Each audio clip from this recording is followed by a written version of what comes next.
Hearts, One Bitcoin. We are at episode 4. Happy Sunday. It's almost been a month of this. I love it. Do you like our recording days being Sundays? I do. I don't think we need to say happy Sunday, though, every time because they're That's a not good listening point. on Sundays. They're not listening on Sunday. Whenever you're listening, happy day to you, on whatever day this finds you. But I feel like our Sunday recording schedule has worked. Yeah, I enjoy it. I like having it part of our weekend. I don't want to call it, because it's definitely not passive.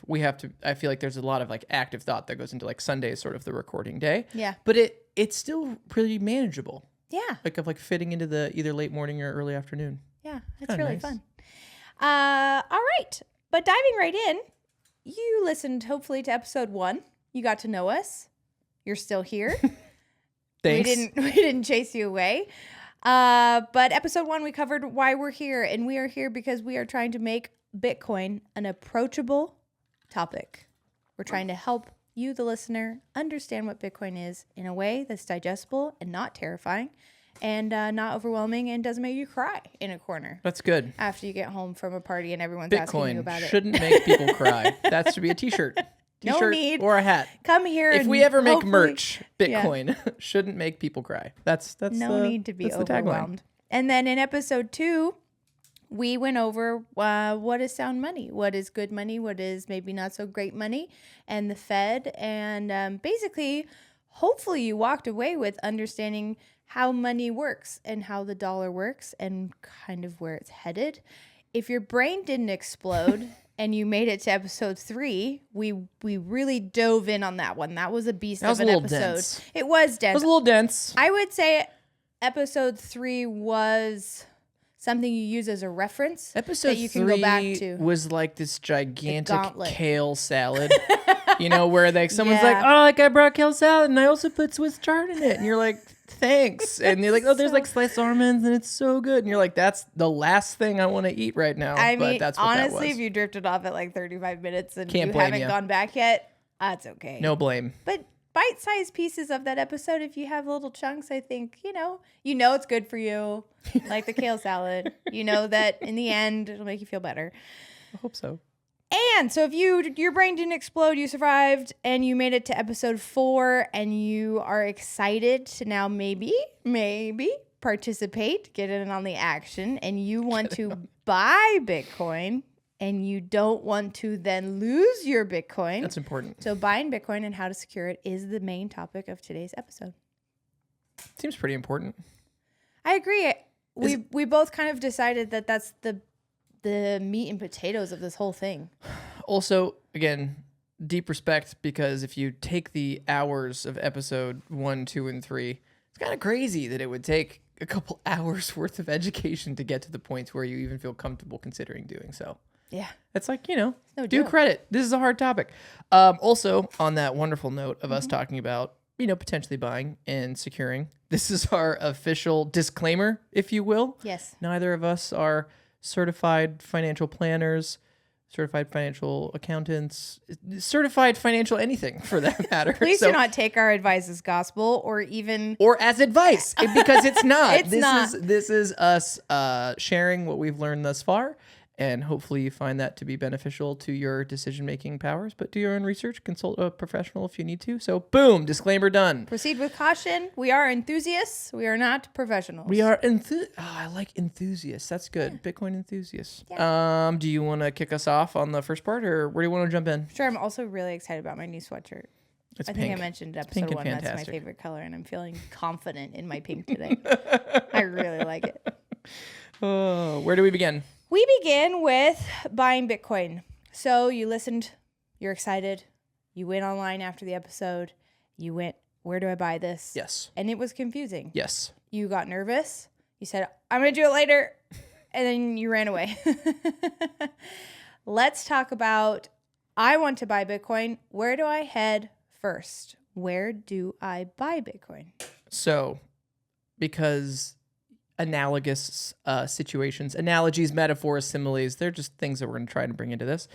I feel like a very reasonable parallel would be if you were an individual wanting to buy stocks or bonds, right? Hey, I want to buy some Tesla stock, or I want to buy some Apple stock, something like that.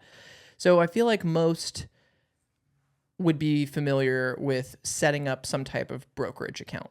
right? So if I'm Yes. going to go buy some Tesla stock, you type in online, I don't know, how to buy investments or something like that. And you're going to see names like Charles Schwab, Merrill Lynch, Fidelity, Vanguard, sort of like singular locations where you can go in and take some money from your bank account, put it into those brokerages, and then purchase stocks, bonds, ETFs, different financial instruments. And you can do that on your own. You don't need a broker. You don't need to pay a financial advisor. Right now, today, in 5 minutes, you could set up a brokerage account. And again, the reason I bring up this parallel is I feel like most would be comfortable with the notion of like, oh yeah, like I have a brokerage account, I've experimented with brokerages, accounts, I've bought $100 worth of XYZ stock before. And the beauty is buying Bitcoin is very, very similar. Again, almost 1-to-1, with the one exception being that primarily Bitcoin purchases happen on exchanges. Some common ones that I feel like most, again, curious to the space of Bitcoin would be familiar with would be Coinbase, arguably the largest exchange, at least in the United States. Some other ones, Gemini, Kraken.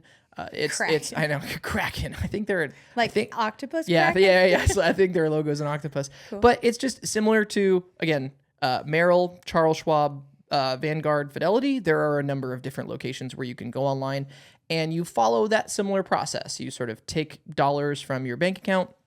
So again, no matter where you bank, let's say Chase or Wells Fargo or something like that, and you say, hey, I'm going to deposit $100 into my brokerage account, or into this case, my Coinbase account. And then there's, sort of a button that says, what would you like to buy? And you select Bitcoin. It says how much? You say $100 worth, and they say, congratulations, you have some Bitcoin. But I just wanted to start there. Pretty simple. So I'm understanding the names. Those are good places to start. I think you said Gemini too. I can't remember. I guess my question is there a difference between these exchanges, or is it similar to Vanguard? I guess every one of them offers something a little bit different. Yeah. There are some differences. So the first I would say, and again, we're keeping this podcast focus on Bitcoin. Yeah. The first though is that's what I was going to say. You can buy all types of cryptocurrencies on these exchanges. Correct. It's not just a Bitcoin exchange. There are Bitcoin only exchanges. there are? And again, fact check me on this. Feel free to, folks. Like for example, I believe they're based out of actually California. Swan Bitcoin. They're an online. They're a company, services company, logo. but also an exchange. I believe though on their platform you can only procure Bitcoin, so you can't procure other cryptocurrencies. Again, that's where I'm like, fact check me. I'm pretty sure on that. Yeah. But yes, so Coinbase, Kraken, Gemini, you can buy a plethora of different cryptocurrencies. And again, they're not necessarily all created equal. These are factually incorrect, but they're relevant for this information. Let's say on Coinbase, you could buy 500 different cryptocurrencies, including Bitcoin, where maybe Gemini is like 300, right? It's like kind of missing maybe some of the newer ones that have come out, things of that nature. Again, and that would be only if you're interested in having a variety of different options because you want to play with different cryptocurrencies. But in this case, all of them will offer Bitcoin very easily. Since you've exposed yourself to a bunch of different exchanges, I'm beginner Jane. Is there a favorite? I mean, I know that's an opinion question, but if I'm a beginner and I want to just buy Bitcoin, not other coins, is there a favorite that you have so far? I will answer the question in a second, but to the first one of are there differences between them? I think the first one being that there are different like cryptocurrencies you could potentially purchase. Yeah. The second being fee structures. So these exchanges are set up to make money, and so they will extract a fee when you go ahead to, hey, here's my $100. They're going to say, great, we're going to charge you, I don't know, $1.50 to purchase this Bitcoin. So different exchanges have different fees. So again, you could go on Google and you could type in for the top 5, major US cryptocurrency exchanges, like what's the fee structure, and it will tell you. So if you were maybe really, really discerning in the size of Bitcoin purchase you were making, you might select an exchange for like whichever has the lowest fees. The third, I would say then, is kind of to your question, like our favorite, like from like a user experience perspective, what feels really intuitive, really easy. Also, and again, fact check me, this may not be accurate as of today, but I think as we've been playing with different exchanges for the last several years, they have historically offered different services. One that we've been most interested in would be a service that allows for dollar cost averaging. It just means I loved that. It just means, for those who are unfamiliar with dollar cost averaging or DCA, it just means a recurring buy of Bitcoin at any point in time. So instead of having to manually log in and select a day and select a time and a quantity, you could say, hey, once a month on the 15th of every month, I would like to automatically procure from my debit card or from my bank account $100 USD worth of Bitcoin. And I'm going to drive home the DCA thing for beginners because that's where we started. Yeah. And I really liked that because if I'm stepping in, sometimes I feel like with the whatever, the buzz around Bitcoin, and you're like $100,000 and oh my gosh, and when do I buy it? It's going up, it's going down, it's a roller coaster. I'm sure you've seen the memes. People like the Mr. Bean one's really funny, but if you've seen the memes of it's up and down, and we're like trying to time when you get into the market, when you buy it, how much money do I put in? I think dollar cost average is a great way to begin because you just feel like you're just dipping your toe in, you're getting familiar. I think as you get your feet wet and you start to understand how to buy it, you feel more comfortable. You're not just loading it up with this huge sum of money that you're terrified of losing. But I liked it. And then I felt good because if I forgot that should we buy Bitcoin? I was like, we've been buying it in small bites. And you kind of get to see it. It's more of the tortoise as opposed to the hare. But I thought that was something I felt really comfortable doing at the time, again, this was years ago, Gemini was who we started using from a dollar cost averaging perspective. I would imagine now most offer it because it's a fairly common strategy, I guess, that you could leverage to buy. I think to your point, the other reason that was nice is if you are new to the space and you can sort of comfortably, create an allotment. And I'm going to make this up, but like $25 a month or something like that.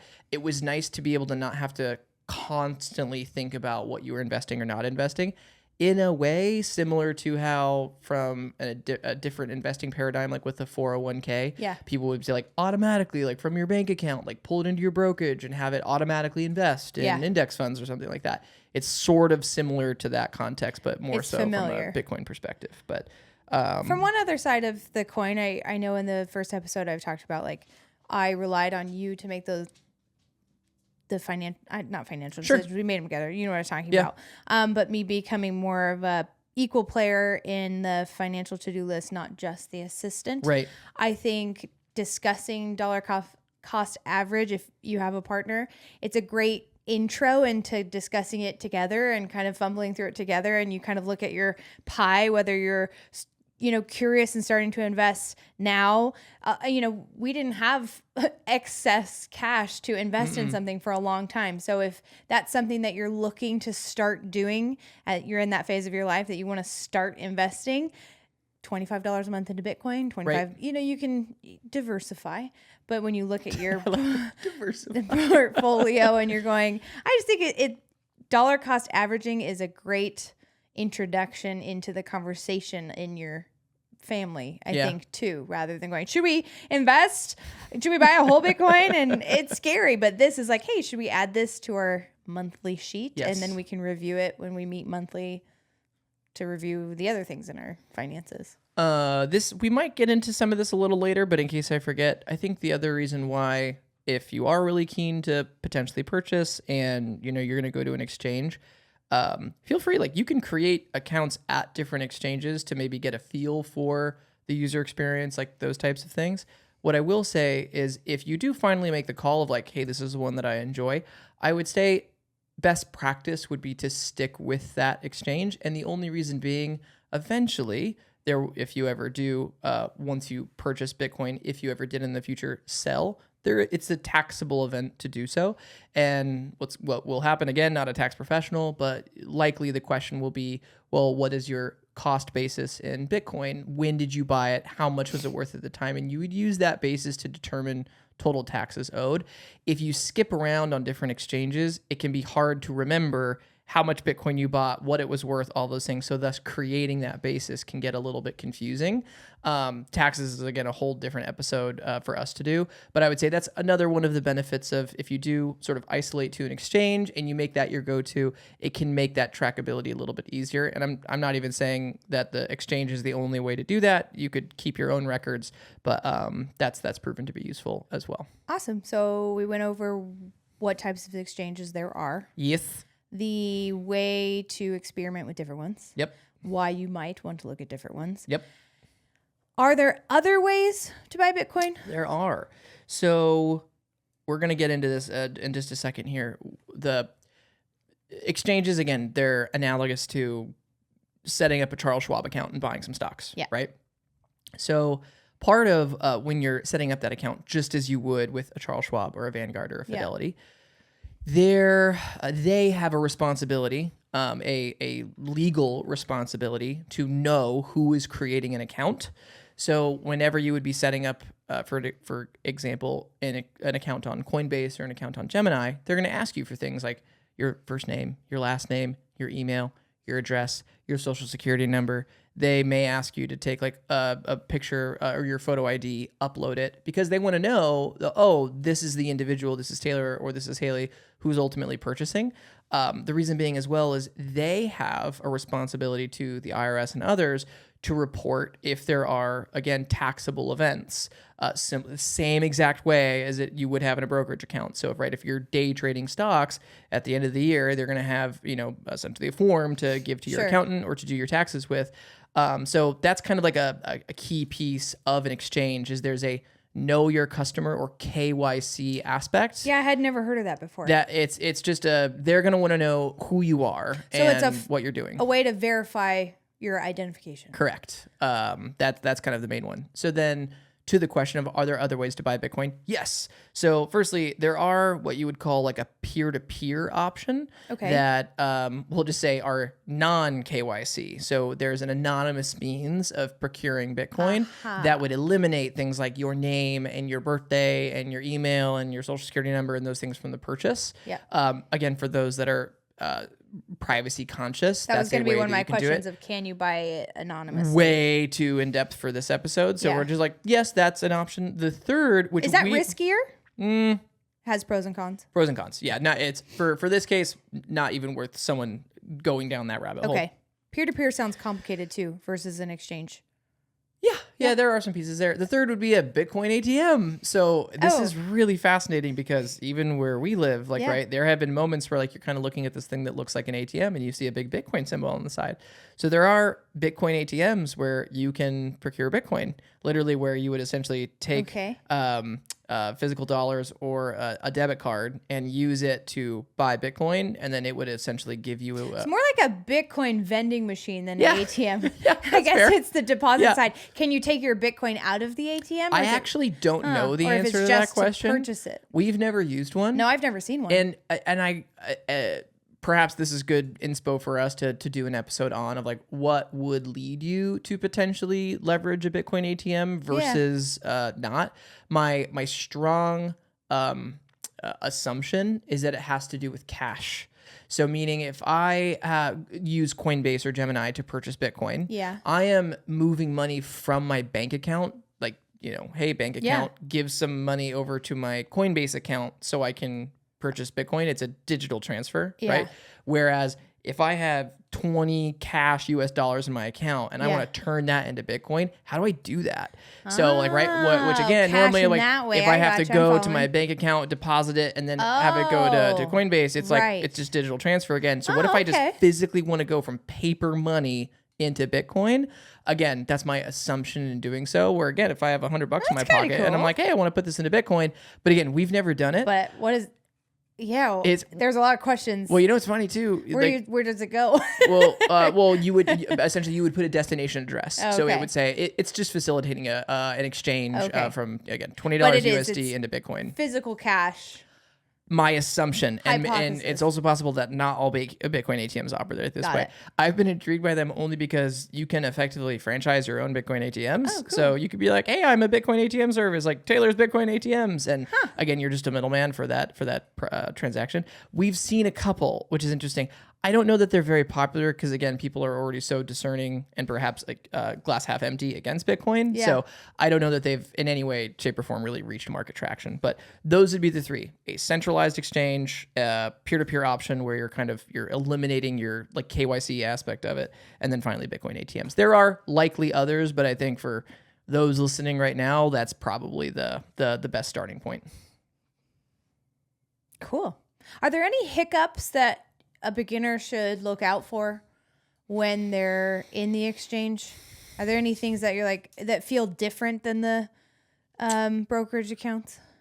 I would say, so if you've never bought before, Yeah. right? It's like I could very easily understand where you're like, okay, like I'm about to buy $100 worth of Bitcoin, Yeah.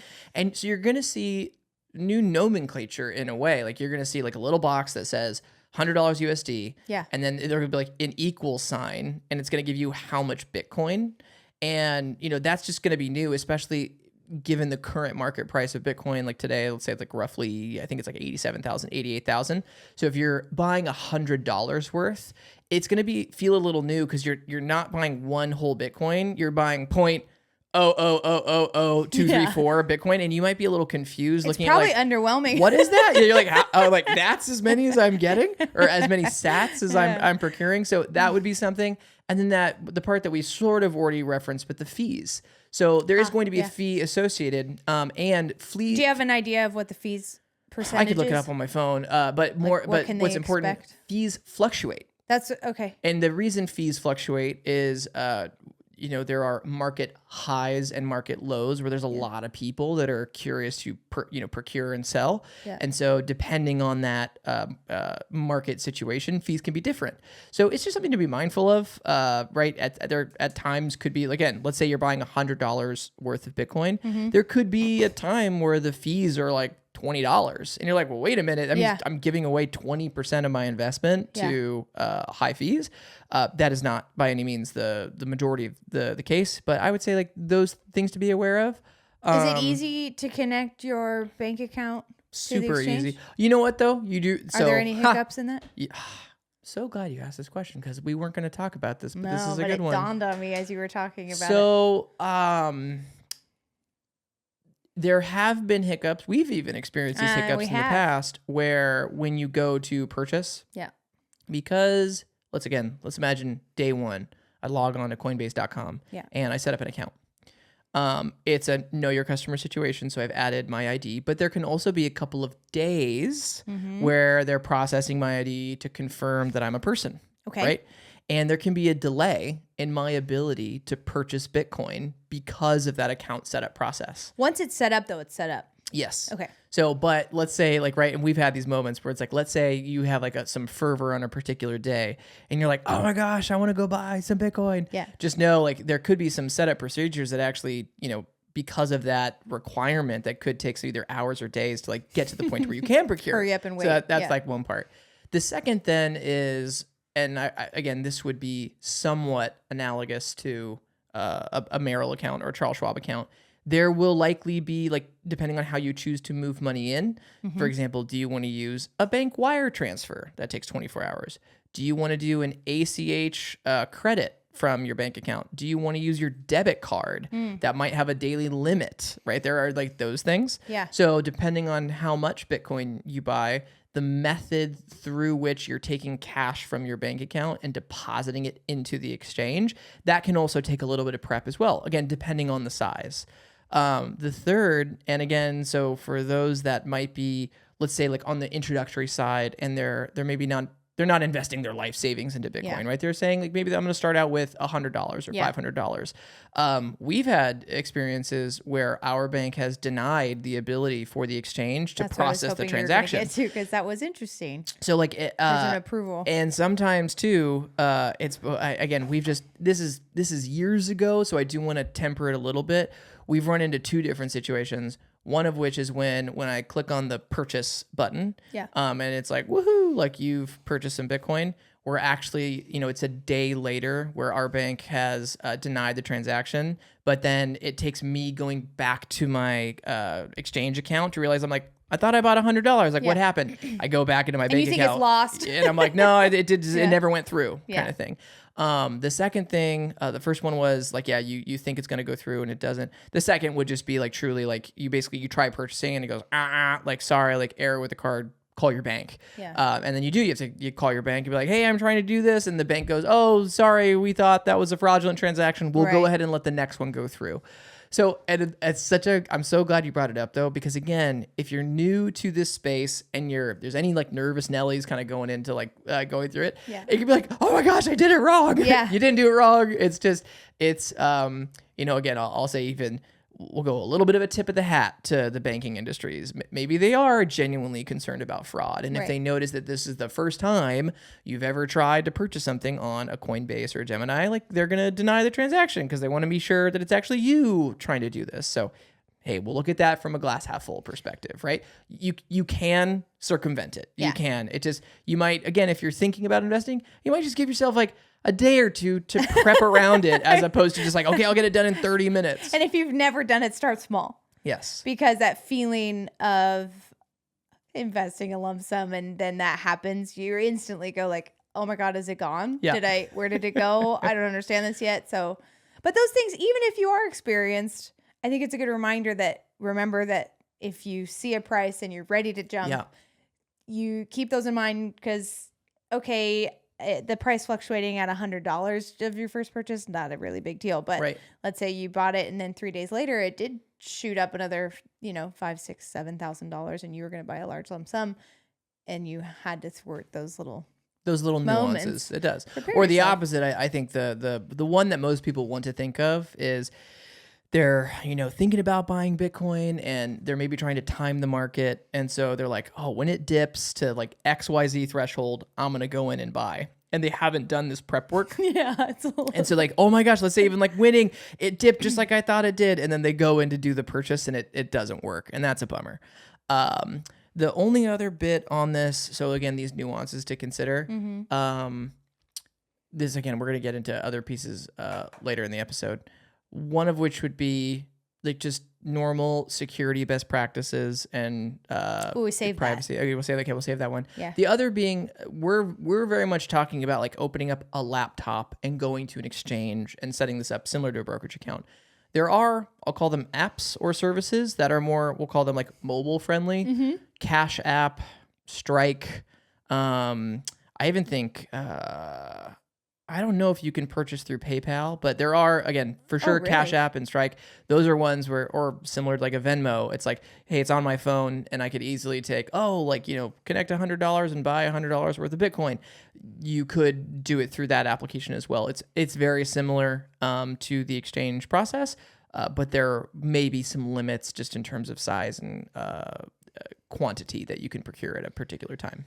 Yeah, and I would encourage when you're going through the process to keep comparing it kind of like we compared the exchanges to a brokerage account. These little hiccups aren't a reason to just abandon ship and then criticize the shit out of it. Like there are times where I've had a check and I go to an ATM and the check can't be scanned. Yeah. And I needed that check to be scanned. Okay, what's step 2? Either I check the check, is it correct? Did the corner get bent? Did I type in the right thing? I did, but it's still not working. I go into the bank. I talk to a teller. A teller can help me out. But there are different phases of even just a simple check process, but it doesn't thwart me and I tear up my check and I go assault the person who wrote it to me. And I'm like, I'm never getting paid. It's like, just take a breath and know that it just like any other digital transfer process. Can take a little discipline. It can be frustrating, but it feels good too. I am going to correct one thing I said too, by the way. So, or at least of the options that we've talked about of like where to buy Bitcoin. So we've said a centralized exchange. We've said some peer-to-peer options that are more like privacy centric, and then Bitcoin ATMs. There is a fourth.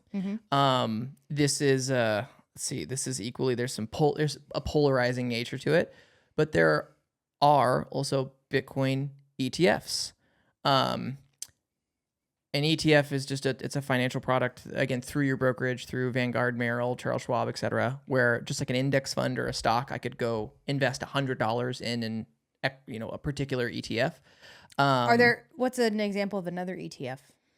There are gold ETFs. Okay. There are silver ETFs. Hold on. Actually, I believe We dove into this one day it took me a while to wrap my head around what an ETF was, just like it took me a little while to understand a bond. But maybe So do you even know what it stands for? Exchange traded fund. Exchange traded fund. How do I?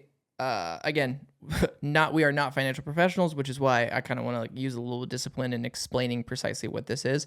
Similar to a stock or a bond. Yeah. An ETF is just, I guess it's like a basket of products. Okay. So in a gold ETF, you might have several gold companies of varying percentages that all make up that ETF. Okay. And so it's a way for me to, in some ways, diversify how I'm investing. Of great, I'm going to purchase this gold ETF. By doing so, I'm getting exposure to multiple things. However, the one big caveat I'm about to say, an ETF does not have to be a basket of products. It can just be an easy way to invest in certain things that would traditionally be more difficult. And so this is where, before you say anything, why I'm going to chime in with this.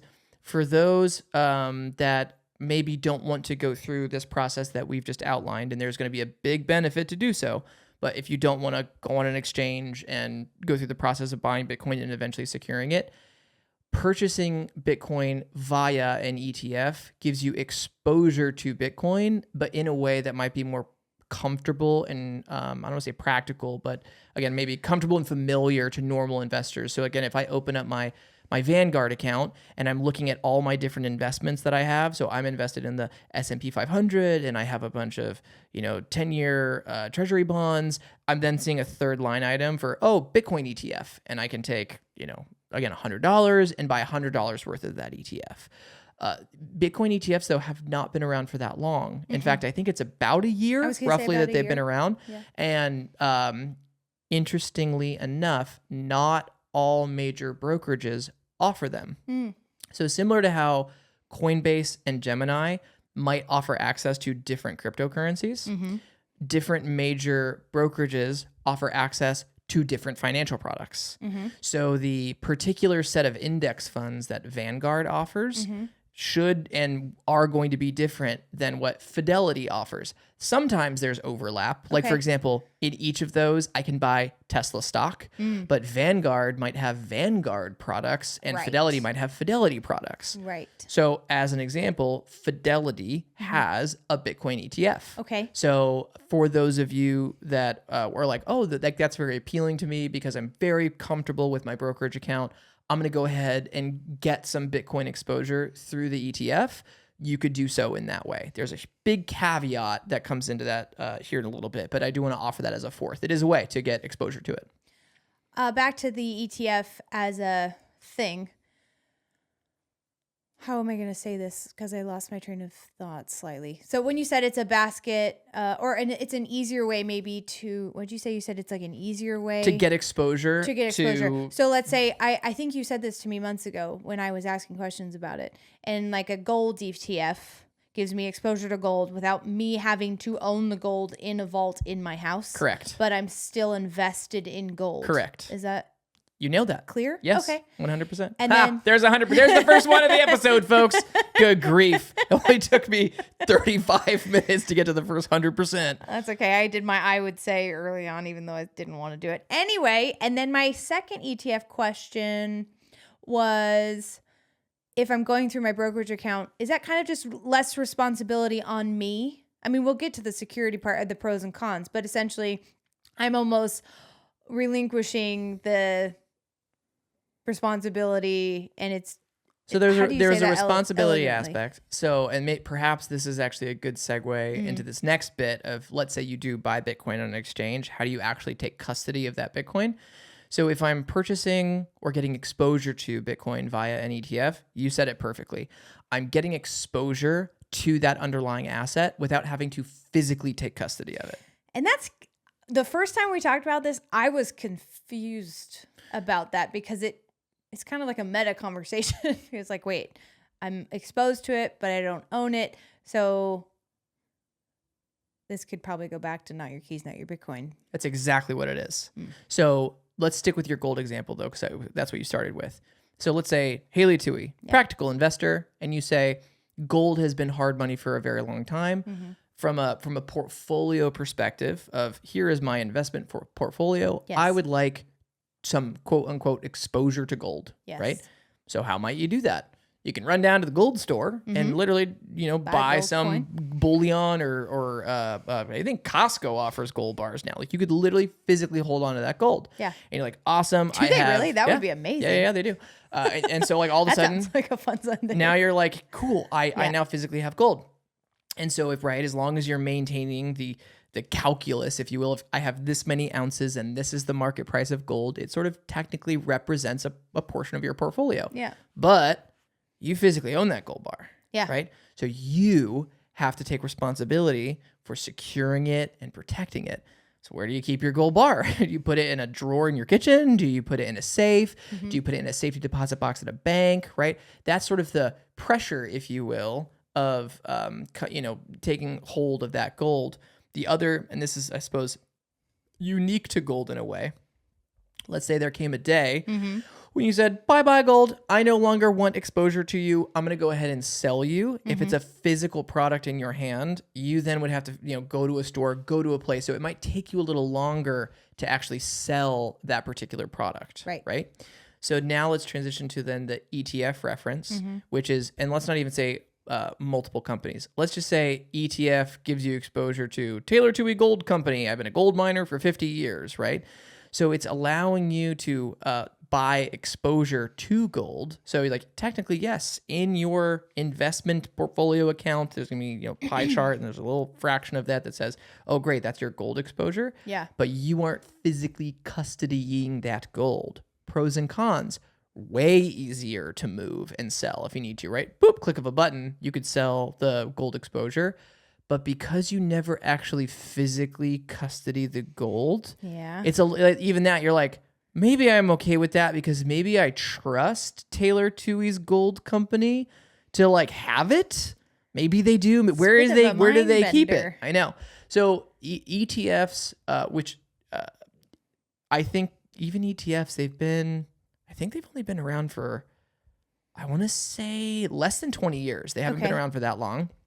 It was a means to provide investors a way to get exposure to products like this, like products like gold and buckets of products like gold without having to physically custody it. Is that the main pro? I don't know. Yeah. Not a financial professional. So. You're driving that home today. I love that you asked the question. They're like, maybe. I don't know. Human Google. Tell me the answer. You wrote something down earlier when we were preparing for this episode, and I circled it with a big red marker because I loved it. And this is the transition between, so quick recap. I love our little recaps. So our recap is where to buy Bitcoin, primarily an exchange. Yes. But you have other options. You have a peer-to-peer option, which has pros and cons. You have a Bitcoin ATM, which is a bit of an unusual way to buy it, but that may fit the circumstance that you're in. Yeah. I don't even know if there's one by you, but you could go try and find one and investigate what it's like. I really now, just for fun, want to buy one and have a 2 Hearts 1 Bitcoin ATM. Just sponsored to say, at the top. we can just have it at our house, actually, to say we have a Bitcoin ATM It's our new here. security That'd be system. great. And the fourth option, which is through your brokerage account, which you may be more familiar with, and you want exposure to Bitcoin as opposed to the responsibility of owning it yourself. Pros and cons to every option, but the exchange is the most widely popular option, I would say. So going into this, with any of these options, I love it. Convenience versus privacy. If you look at the 2 levels of scale, if I want a more convenient option, it's likely that the privacy of what I'm choosing is going to be reduced. Correct. If I want an option that is extremely private, it's probably going to be less convenient and I'm going to have to do more work. Correct. I think that's a cool scale visual of as you're choosing how you want to buy and what you want to buy, what do you value, convenience or privacy, and making sure that that aligns with the amount that you're willing to invest and the route you want to take and being okay with it. On that topic, and I think that word privacy becomes very important, especially in the space of Bitcoin, because part of the genesis of Bitcoin was moving away from centralization. There's a very large privacy component to that. It is at the center, the cultural center of the coin. And it's of things like, Which I think is an attractive part of it. From a banking perspective, as an example, the data associated with your transactions and how much money you even have as a person and your income and all of those things, that's all data that a centralized authority or a bank now has access to and are likely using or maybe even selling in some capacities to like say, oh, hey, these are sort of the individuals that might be best for this type of mortgage, right? Yeah. They use that information, but there was never really a conversation. Like, yes, there are like privacy policies that everyone just like checks the box that says like, hey, like, what do you do with my info? So I think a big part super fair point of Bitcoin is trying to abstract your identity as much as possible from the money itself in a way that for you sort of protects you as the individual. But to your exact point, you mean too, like, let's say I owned $100 million worth of Bitcoin. I have the option to remove my name from that, so it's not a threat. Is that kind of what you're getting at? What's that? I'm point? getting at that. Okay. But to what you had mentioned though is that in today's terms, good or bad, in order to buy Bitcoin on a centralized exchange that mirrors the experiences that we all love and know of, like, ooh, this is how I normally log into my bank account or my brokerage account. Right, it's comfy. It's a know your customer scenario, and like the exchanges have to follow laws. So yeah, they're gonna ask for all your info, and they're gonna have all your info. And again, there's pros and cons to that. Yeah, but I think privacy in particular comes up in the Bitcoin space, which is why I think I like you kind of bringing up that nuance. As we segue into this next part, though, which you had mentioned, like, all right, Jane. First time you bought some Bitcoin and you went to an exchange and you, again, I'm doing air quotes, quote unquote, purchased said Bitcoin. Yep. What do you do now? I'm going to leave this here for later because we're going to come back to this. Whether you are purchasing on an exchange or whether you're purchasing via the super private peer-to-peer or maybe even Bitcoin ATM, the key thing here is you are about to truly take custody of your Bitcoin. In the previous episode, not your keys, not your coins.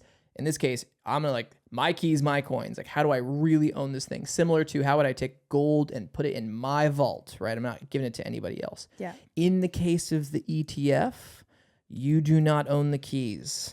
So we'll come back to that a little bit later, but that's a big difference because some people may have even perked up of like, oh, I didn't even know there was an ETF. Just know there's a huge difference in terms of true ownership here. But that said, so you're Jane. I've been on Coinbase and I don't know, I heard this Thob podcast talk about the need to maybe now do something. I would say this becomes one of the most important principles of Bitcoin ownership, which is as much as we might appreciate the service that the exchange offers to connect buyers and sellers of Bitcoin, the moment that transaction is complete and you're kind of now sitting in effectively your Coinbase bank account looking at a certain amount of Bitcoin, it is so critically important to move that Bitcoin off of the exchange and into a wallet that you own and secure. And I feel like this is the procrastination trap that most people fall into. Yes. Because you feel that high of like, I did it, I bought it.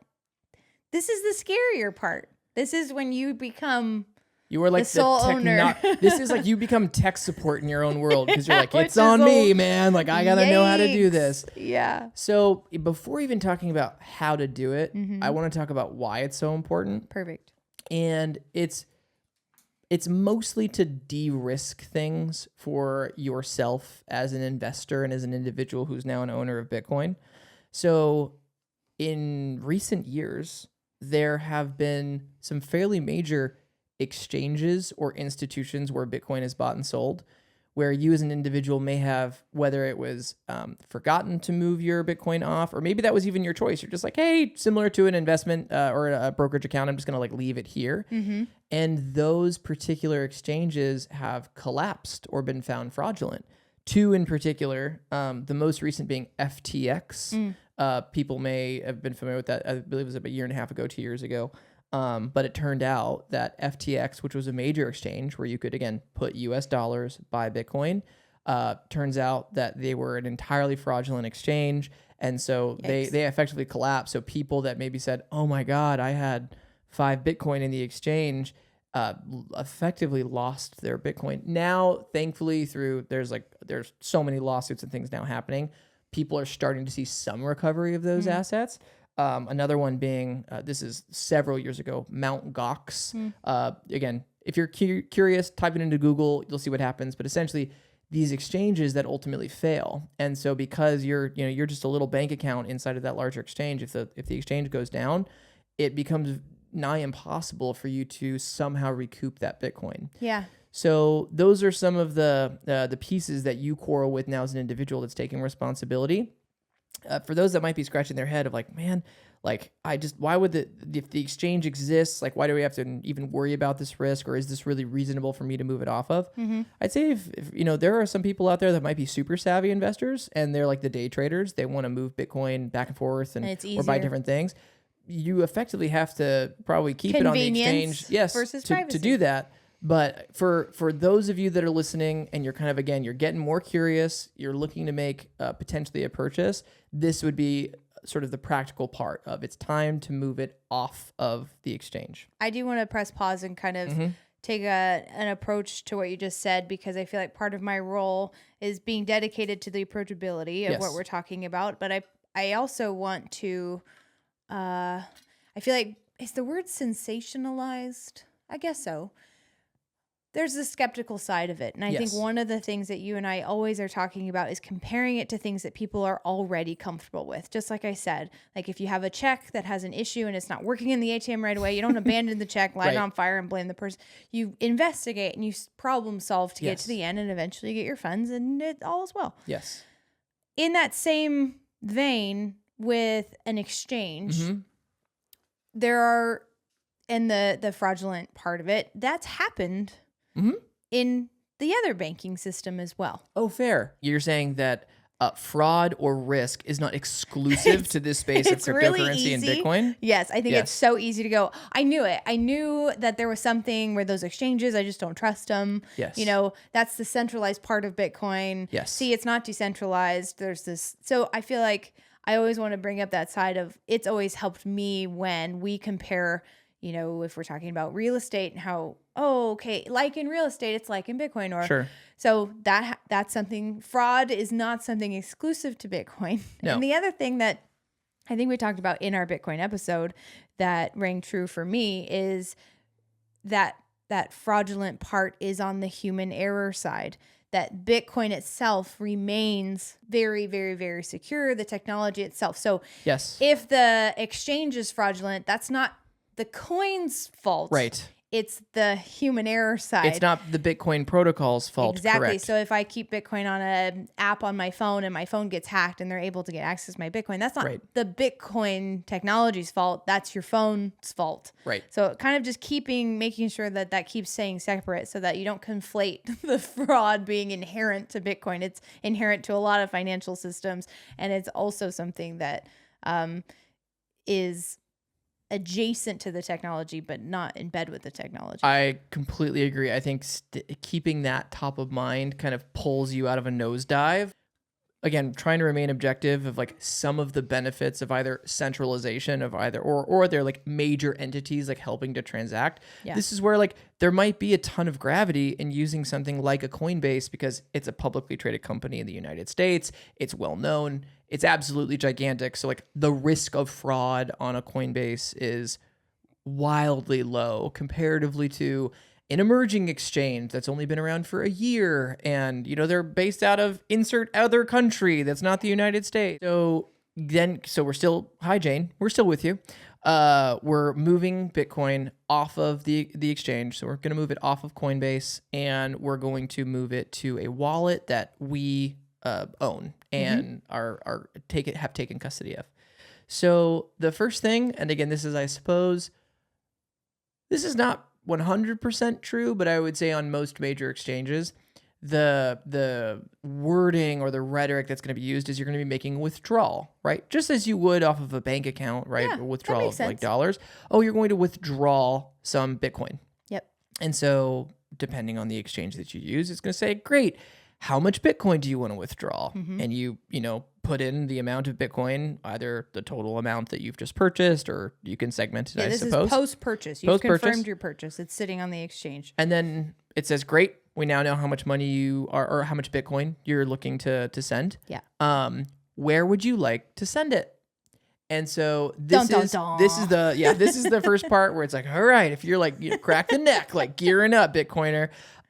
This is that first part where things probably get a little bit intimidating because you're going to now put in a Bitcoin address, and that address is going to be your wallet. And we'll get into how you get there and how you find it.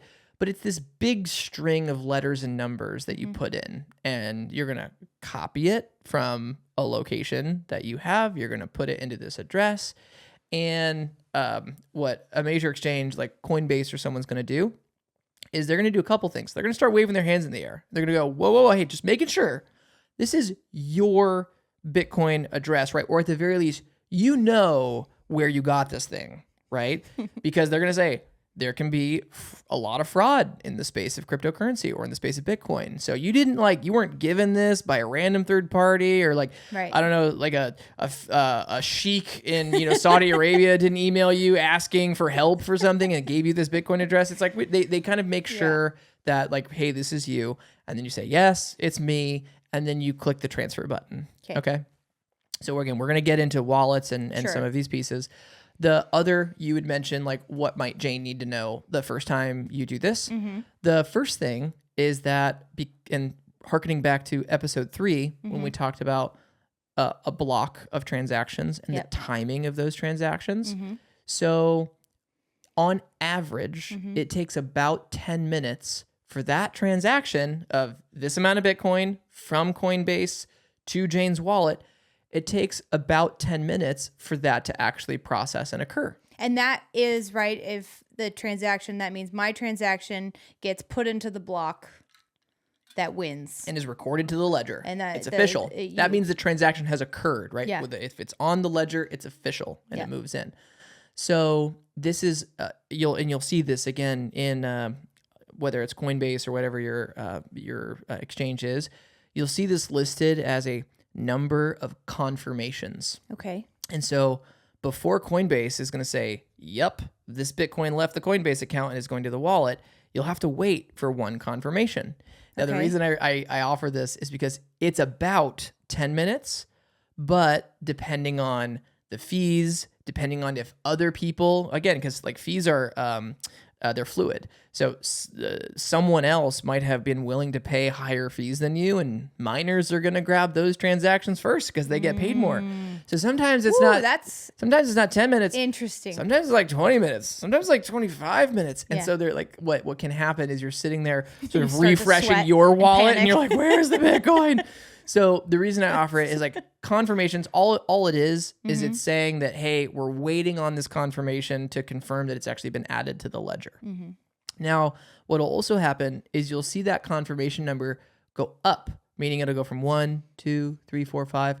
And all it means is the number of blocks that have now come after your transaction being added into the Bitcoin ledger. And remember, from Bitcoin 3, important? Because the more confirmations, the harder it becomes to change the Bitcoin ledger, right? Oh. So it's just basically saying like, hey, this thing is signed, sealed, delivered.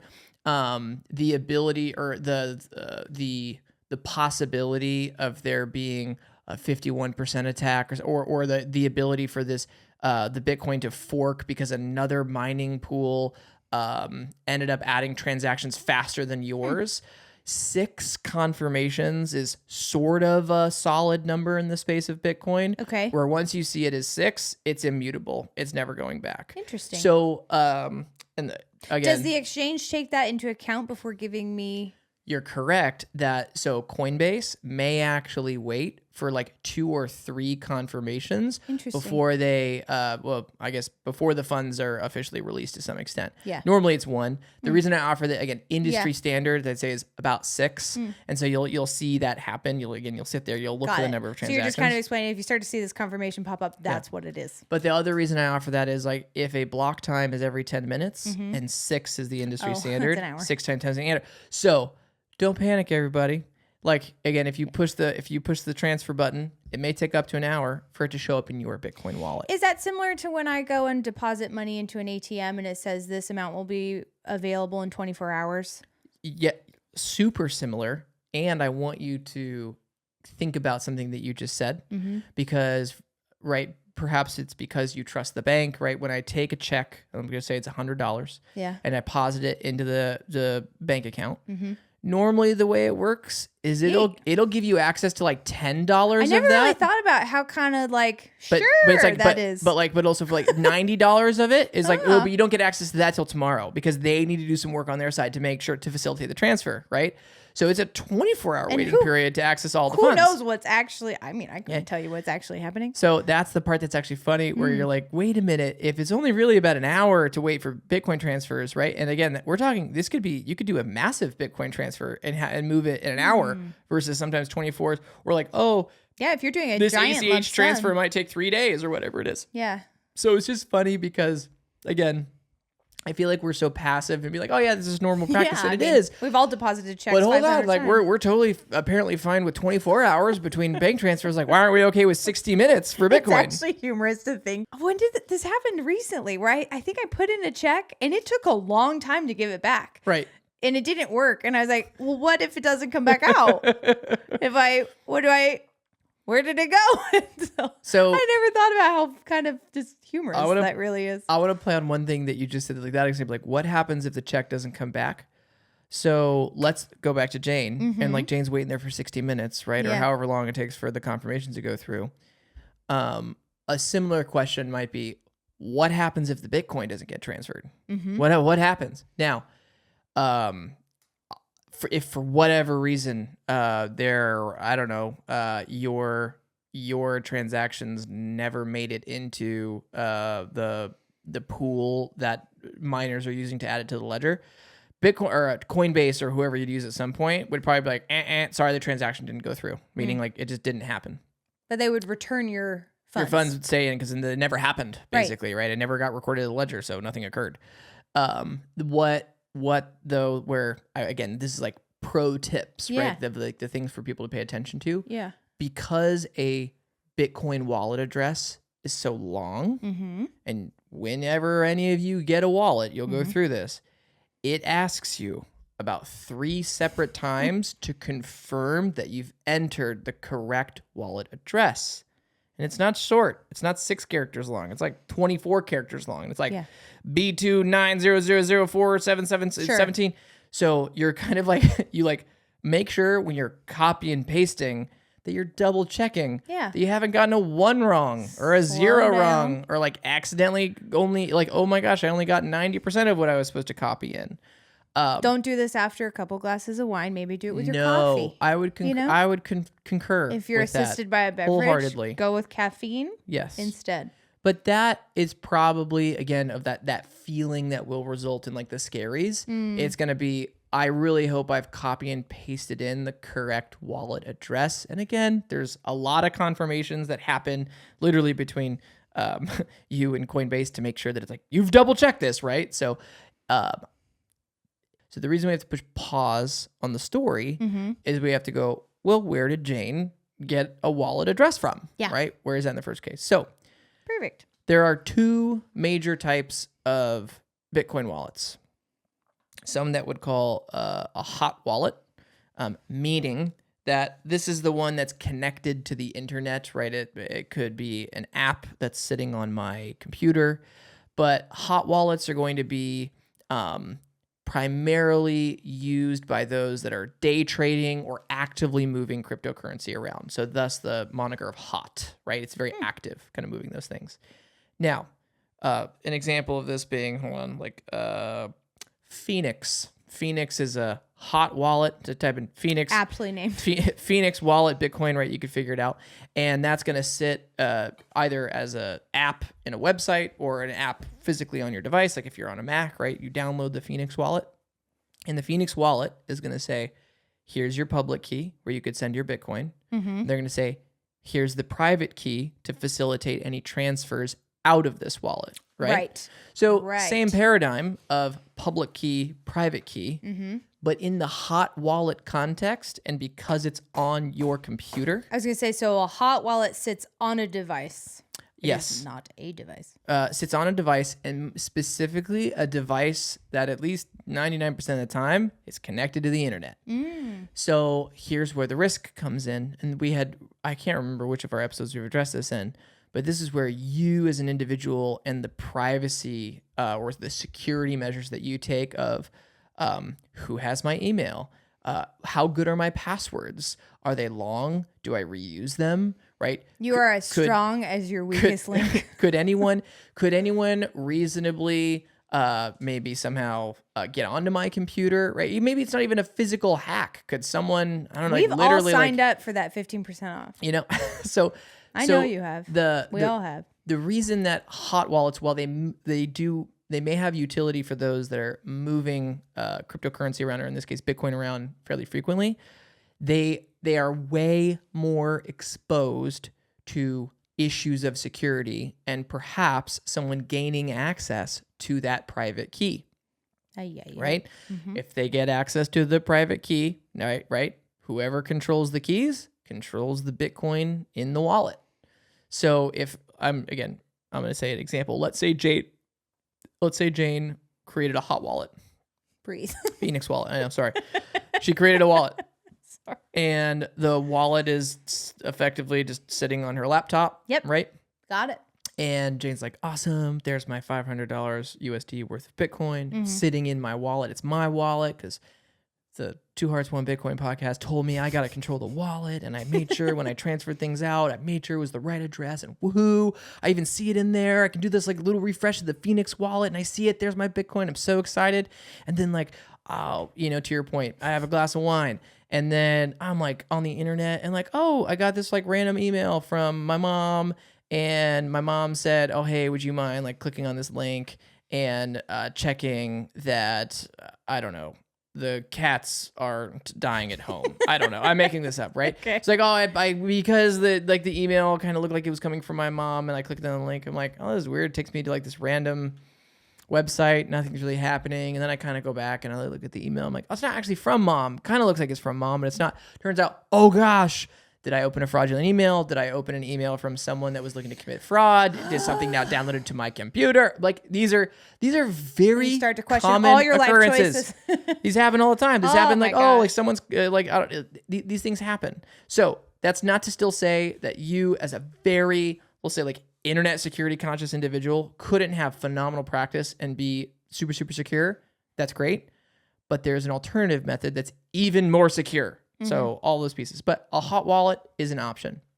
The reason I think hot wallets are still so popular, even with people like Jane. I was going to ask, what is the pro? Because they're convenient. Aha, so right? our scale comes back. Yes. So more convenient, less private. More convenient, less private, and more risk, right? Yes. So, okay, it's super easy. Like go to phoenixwallet.com, no big deal. Download. And again, for I'm making this up. I have never been to phoenixwallet.com, or if I think it's called Phoenix Wallet. For Phoenix out there, we're not trying to bring you down. We're just trying to educate people on security practices. Right. And I set it up. I was on board with yeah. Phoenix. I set it up because in like 2 seconds, I can have a Bitcoin wallet. And like, again, when they said, get it off of the exchange, right now I'm feeling super secure. And then I forget about it and it's on my laptop and, oh, it's just there. Right. And so I close my laptop lid. My private key is on there, right? That again, the key that controls the Bitcoin moving in and out of the wallet. What happens when I open it the next morning and I'm with my coffee and, oh no, spilled my coffee on the laptop. Okay. Again, there are ways to recover if there's a recovery phrase, but it's just like, right. As we're like, like again, there's just risk. There's risk with hot wallets. They're convenient, which is why they can be popular, but I'll stop there with hot wallets. They are an option. They are not going to be what, from our perspective, would be the preferential way to take custody of your Bitcoin. Okay. So hot wallets, let me say that back to you so that I understand. Hot wallets sit on a device. It's not a physical device. They sit on your device. Physical device being a laptop or a phone. But like it itself is not a, correct. Versus what we're going to go into next. Right. It sits on your phone or on your laptop. Right. It's convenient. So if you are a day trader, but let's be real, if you're a day trader, well, maybe there's people who are just like, send it. I'm going to be a day trader on day one. I mean, kudos to you. Way to just jump in with confidence. Other than that, the convenience is the pro. At least that's my opinion on why people kind of trend in that direction. And that might be the highest priority for you, and you're willing to prioritize convenience over privacy. To each their own. To each their own. But know that that's your decision. That's your prerogative. So then, if hot is one type of wallet, let me guess. What might be the alternative? Is it a cold? It's a cold wallet. You found the car behind door number 3. So cold wallets, sometimes also referred to as hardware wallets. So would a hot wallet then be a software wallet? I guess that would be. If that would be fair. Continue. Mm-hmm. Yeah, that would be fair. So we kind of talked about this in episode 3. It's a physical device. It looks like a key fob, or I'm sorry, a USB drive, a thumb drive that you'd stick in the side of your computer. Yes. At least more or less, that's what they tend to look like. What they look right? Like. Cold wallets sort of have all of the benefits that hot wallets don't. Firstly, because it's a hardware wallet and it's called a cold wallet, the private key sits on that wallet, but it's effectively shielded from the internet. So we've all heard air-gapped computers in a spy movie. I want to be diligent about, in this case, it's somewhat similar to air-gapped. Air-gapped is it's a little bit of a different paradigm because there are going to be times when you take your little hardware device and you take a cord and you plug it into your laptop. So in that way, you're sort of removing part of the air-gap nature of it. Sure. But still, from an encryption perspective, the physical hardware device is separating it from the computer and thus the internet. Got it. Increasing your security, across the board. Like a USB drive. I think like that was a USB drive. Analogy. That's basically what it is. Functions similar too. So another phrase of this, like being like offline storage. I'm storing my Bitcoin offline. I'm separating it from all of those devices or situations with the internet where security could be compromised, right? So the reason this becomes more cumbersome is if I'm Jane and I'm planning on buying Bitcoin and securing it properly, I gotta buy a hardware wallet. Oof, where do I buy one of those things? Like where do I go? Do I go to like Staples and go buy one of these things? So that's like one of the first bits that, again, to that convenience perspective, takes a little bit of planning.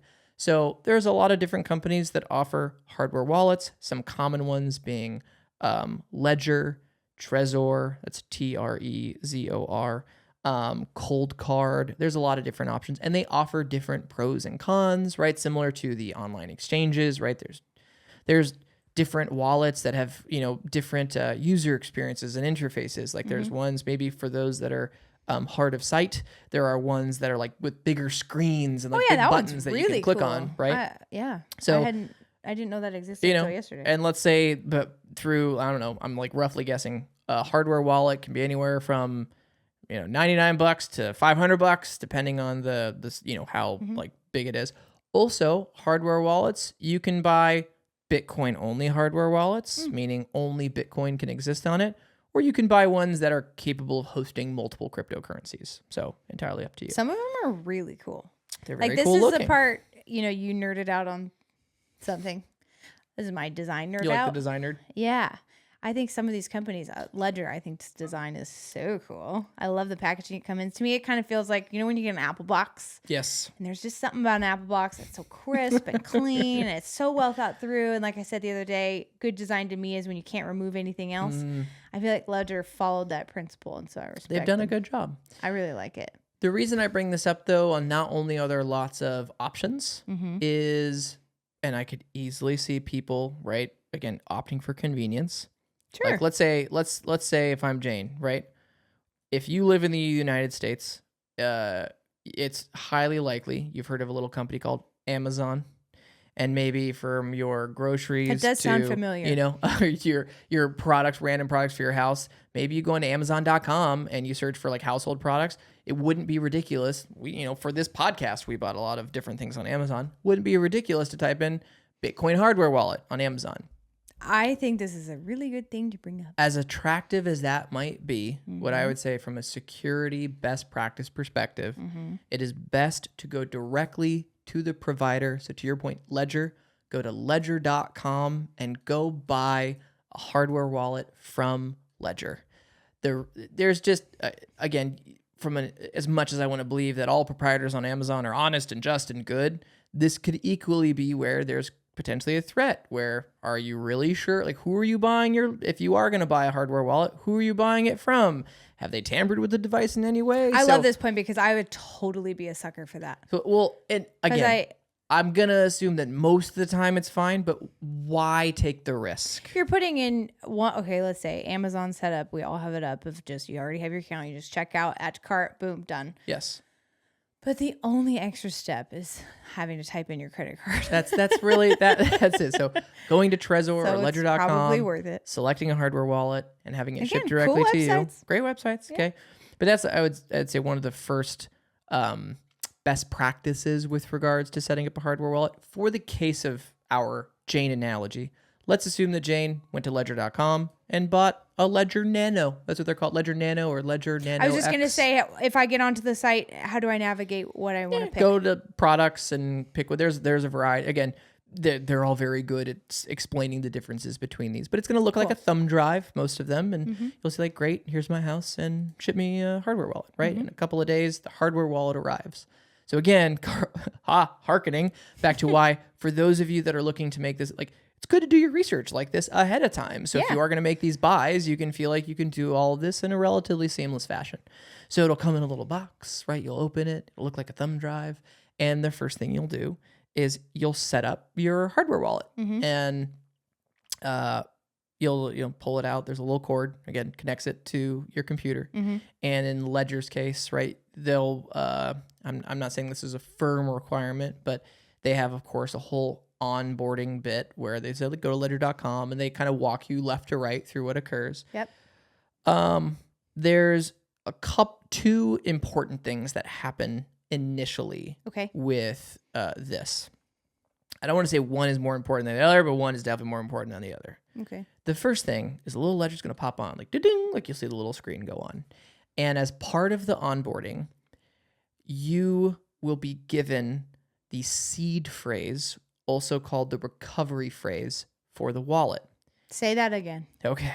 When you turn on your wallet for the first time, when you plug it in and it's powered up, baby. It's not because I didn't understand, because this is the creme de la creme. This is the golden egg at the top of the beanstalk. This is it.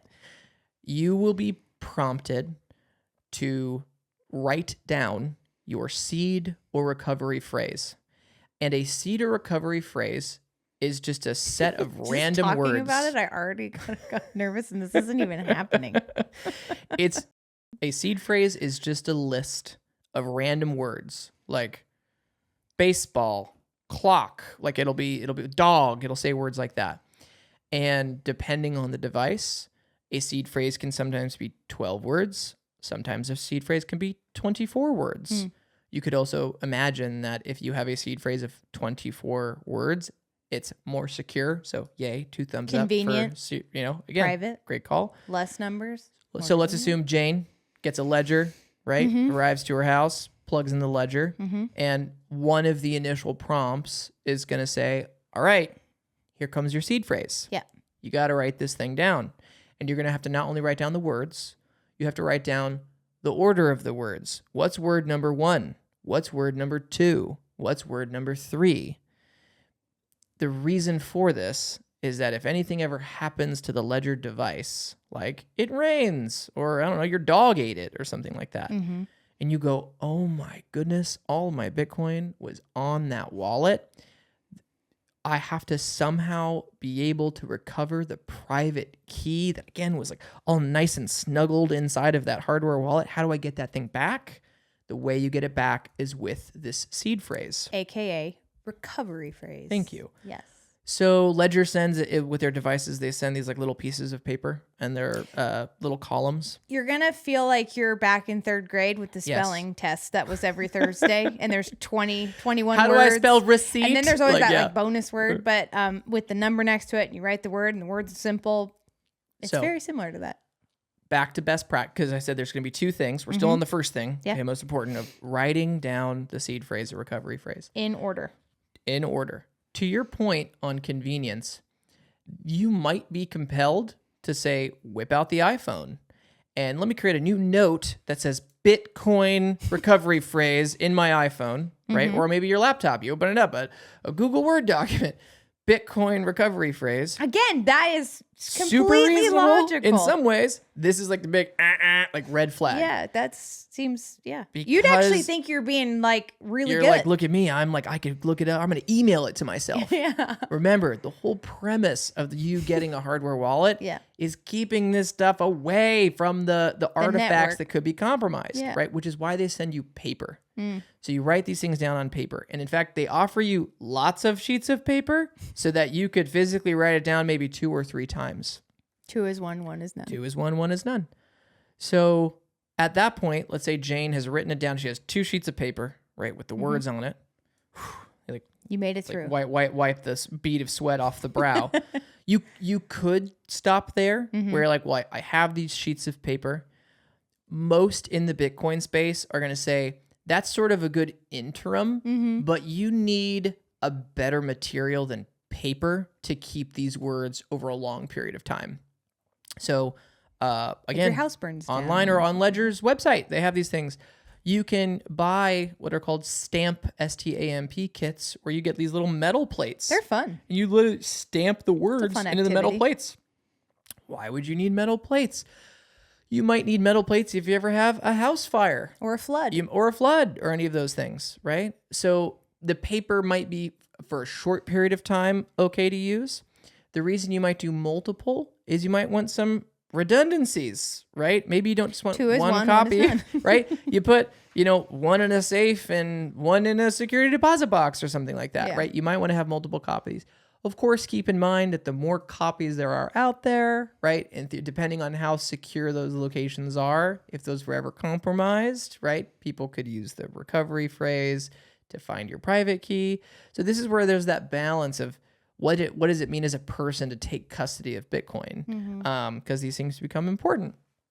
But storing seed phrases safely and securely, like that I think that's where most people insert bad word up. This is where they're like, nah, I'm done listening to George Quinn Bitcoin. This It's too scary. is too difficult. But if you can go into it with confidence, play a pump up song and just like be focused, ready to go. But just enter knowing this is important. This step is so important.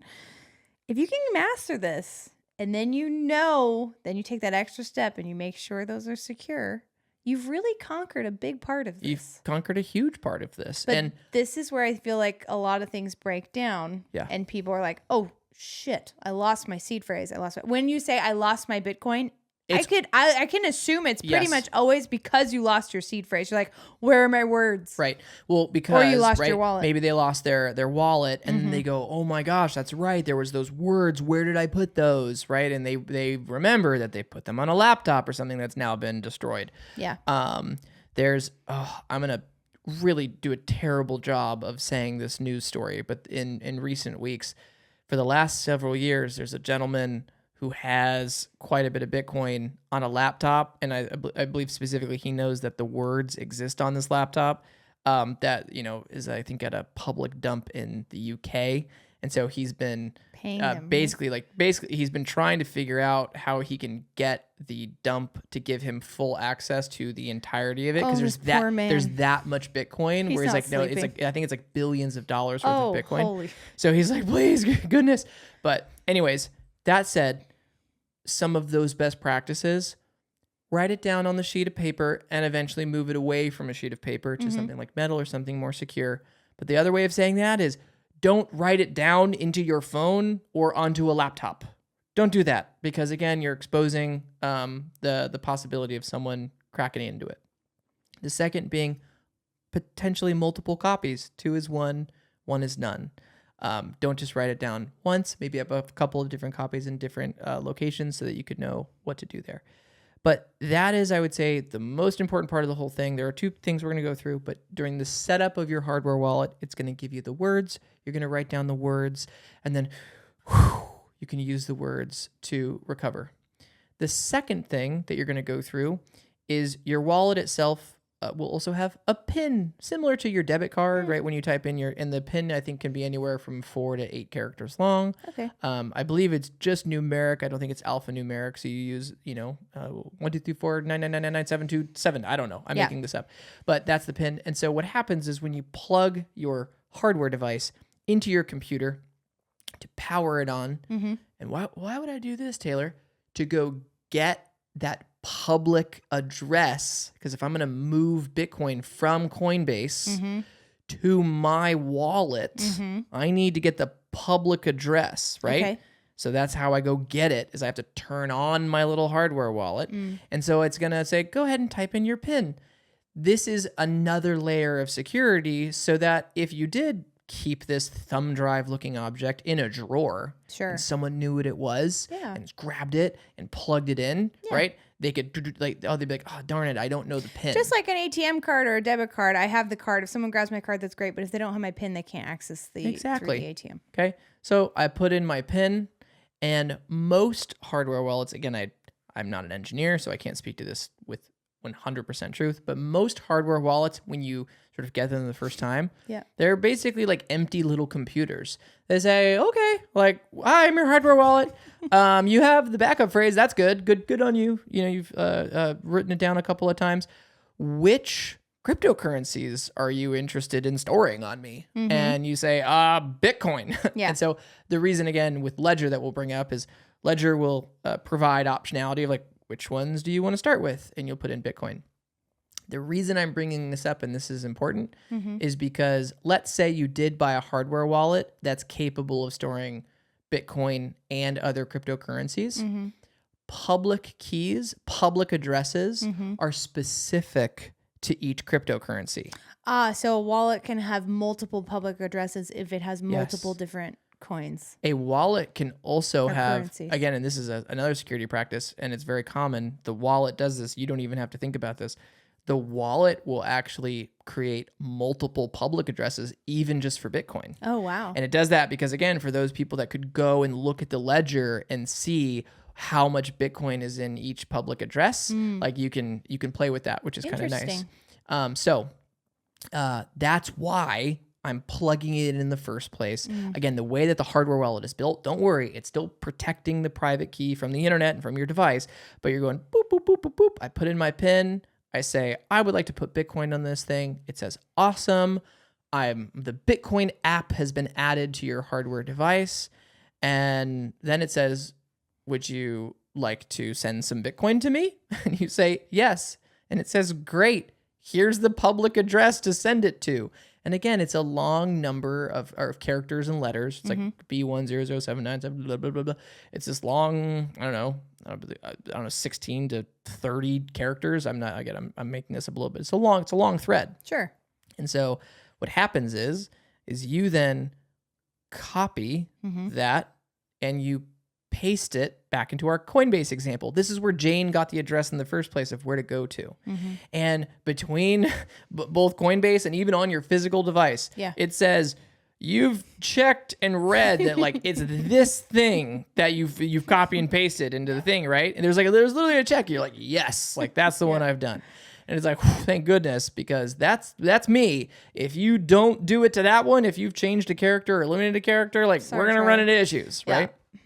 So those are the two things. There's going to be a seed phrase, aka a recovery phrase. That's basically a list of words, and those list of words are very, very important. Create multiple copies. Eventually move away from paper if you can on something that's a little bit more stable, maybe fireproof, maybe rainproof, or floodproof. Yep. And then also you have your PIN. Does that about cover it? Because I kind of have a few things. It's close. Okay. I'm going to throw out an example. And this has happened to us. Okay. We were moving years ago, and we had a hardware wallet. And I hadn't accessed the hardware wallet in a while. And I go after the move. I click the hardware wallet, and I plug it in the computer. Nothing happens. Nada. No light turns on. Dead as a doornail. And I go, oh my gosh, like, right, what has happened? I'm like, is it the cord? Right, like, right, nothing's happened. And I'm talking 3 seconds. It really wasn't beyond 3. I had this like little panic where I'm like, oh, I'm dead. I died. I'm gone because I lost. I go, oh my gosh. Believe you. No, wait a minute. I have this seed recovery phrase. Now, this was still years ago, and this is still like early in the process. While I knew theoretically that this seed phrase like was supposed to help me, I had no effing idea how to deploy it. Okay. I was like, I don't know, I have it, but like I have never taken a course on how to use it. Yeah. And so, sure enough, I procured another hardware device. And when you are setting up a hardware device, it says, would you like to set this up as something new? Nice. Or would you like to recover another wallet? What a friendly little device. The reason I bring this up is this is why the importance between the number and the word written down comes in. This is good to point because then it'll be like, okay, what was word 3? Yeah. You're like, goat. I'm glad you covered What this. was word 17? Clock. Like, right? So it goes through that, and that's what then it says, got it. We know who you are. Here's your private key. And then when you plug your new wallet in, oh, thank goodness, there's all that Bitcoin that was there. Yeah. So we've literally been through an example where the hardware failed, but in this weird way, it was this awesome experience in a way because it reaffirmed how safe this actually is as long as you follow good security practices or, security or I don't know, great practices for maintaining this. Yes. It also blew my mind at the reality of you can literally bring your wealth with you, or at least the wealth that is stored in Bitcoin. This is what I was going to bring anywhere on planet Earth, as long as you know your words. Yes. That's crazy. Because say that one more time so people understand, and then. Okay. So let's say, right? There's another thing. Hold on, I got to write it down. The wallet. There's another best practice here I want to bring up. Let's say, I'm going to make this up. On my body, on my thigh that only you see, I tattoo these words. Sure. Right. And I guess in that case, like a tattoo artist is don't come after us. He doesn't have I really don't. I don't. But like right. I'm gonna go like, I'm gonna buy a tattoo gun and tattoo these on my leg. Sure. Right. Hardcore. What that means is like if we were ever like vacationing in Greece or something. Delightful. And our house lights on fire. And I'm like in Greece. And I'm like all of a sudden on CNN. I'm like, that's our house. And it lit on fire. Right? And I'm so concerned about what is happening where I am not in proximity to my hardware wallet. Right? But I have my words. I could, in Greece, grab another hardware wallet and use the recovery phrase like right then and there to grab it. Meaning I could also, right, at the point I've now recovered my Bitcoin, I can also use my Bitcoin, right? So it literally means you have this global access to this currency to leverage as you see fit. Pretty cool. Last bit yes. on this part. And then I think we're pretty good on this. Another key practice. You want to ensure as you're thinking about storing not only your physical hardware wallet, probably in a safe or again somewhere secure, you want to ensure that your seed phrase is not stored in the same place as your wallet. Okay, because if right, get into let's say I'm a burglar, right, and I steal the safe, right, and I crack open the safe. And there's only a thumb drive there. Hopefully the people who I stole from, or I guess in our cases, the people that were stolen from, we've realized that a theft has occurred. And I knew that to go find my words and get a different wallet and recover. So like the guy or gal could open up the thumb drive, assuming that they had the PIN somehow, which they probably don't. Like it'd be really hard to crack into that thing. But if they did, they knew the PIN because they were spying on me somehow. The Bitcoin's already gone, right? I've already moved it off. But it doesn't mean Sheboygan if you also have, there's the words right next to it, because then my only means of recovering it are gone. I wouldn't actually have thought of that right off the bat.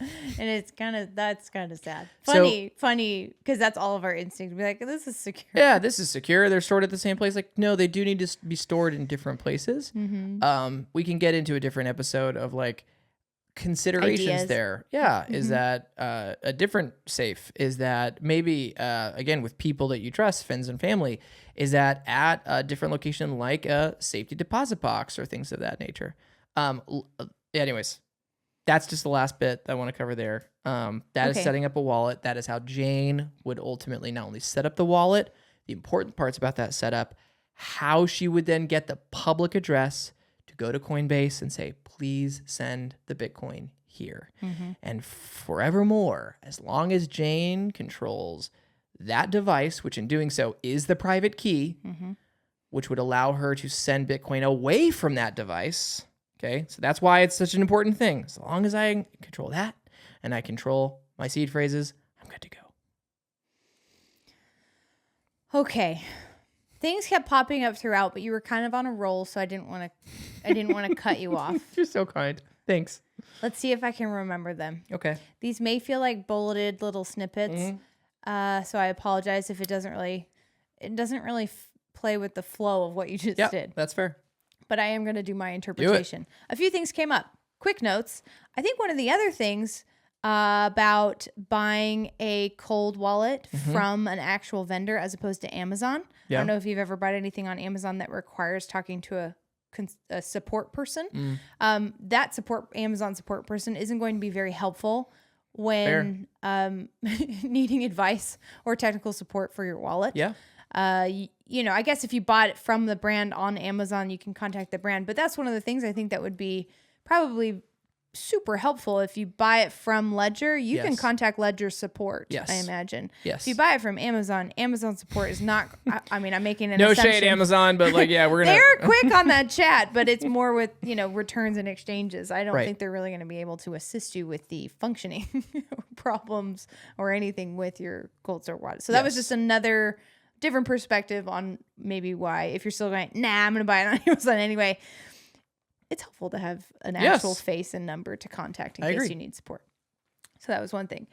Second thing, is there a way, I don't want to make waves here, is there a way to recover or reset your PIN? So you've got your recovery phrase. It's a good question. Sitting here in this chair, I cannot say with 100% certainty that you can reset your PIN. I would be wildly surprised if you couldn't, because just like you can reset a PIN on your phone or I don't know, any other object. I'm sure there's some sort of authentication process. There's a means of as long as you have. Okay, let me bifurcate your question. Can I guess? Sure. As a solution, because I'm trying to test myself. Yes. Let's say I lost my PIN. Right. To that wallet. Right. And I was like, shit. Yeah. I can't remember my PIN, but I have my phrases. Yes. I could just destroy that wallet and buy a new one and set up a new PIN on a new wallet with my phrases. Correct. Done. Look at that. Gold star? Look at the gold star. Gold star. Points. Yeah. That's fun. Okay, third thing. As you're going through how to do all this, which has been great, I kind of want to, now that we're in wrap-up phase, I call this wrap-up phase, right? Do we have any other subjects that we're talking about? I do have a couple more, yeah. What do you have left? I have multi-sig, I have insurance, I have a couple other pieces. Okay, well, just quick aside. Okay. I think this could all sound very overwhelming to someone who's never heard this before. Jane, I hope you're not overwhelmed. Because we all love being able to lose a credit card and just call the credit card company. Yes. They send me a new one in the mail. Bingo, bango, bongo. Yes. We all love the convenience of that. When you compare that to this feels like spy shit. It does. In the beginning. It does. You've never heard it before. You're like, I'm going to become a Navy SEAL level security expert through this. And do I have to be before I even begin? I would say no. But all of this is existing. Don't forget, there's a lot of really cool stuff tucked in here of like, if you have those phrases, you have this thing you can access anywhere without the middleman, which remember was one of the main reasons why this is such a cool, I mean, that was in a different context, but that's all, that's another piece of it in my opinion. But don't forget, all of this exists and there's really cool reasons why, even though it's hard. I think coming back to the other episodes that we've recorded, bring back the stoke a little right? Yeah, well, more of like, right, if you seems are like a lot to do. It's a lot to do because again, all the way back to episode 1 or 2 when we're talking about good money and the need to remove the centralization. Like that's a really big part of the thesis, if you will, behind Bitcoin. That's where part of that fear can come in with, well, hold on, like I have been outsourcing this for so long. Like, am I prepared to take these steps to be able to do these things? So the reason this is a perfect little segue to my last couple of things is, Oh, it is a segue. yeah, Yeah. let's say, and that's where, as we are remaining as objective as possible, we covered this in the last episode, it's an amazing thing to not be responsible for credit card fraud. And if there's something that shows up on American Express that you can call them up and they're like, no problem. Yeah, Chase you is don't cover that on thing, it most right? of the time. Yeah. Like there are valuable services that do come from centralized authorities that like, yeah, like you might consider paying for because it adds value to your world. Let's be super clear. Like you said, we're hopefully we're providing insight, not advice. Right. If you want to participate in Bitcoin, that does not mean you have to abandon ship on all other instruments in your life. Because you become a Bitcoin enthusiast does not mean you ditch American Express. No. They've got great travel deals.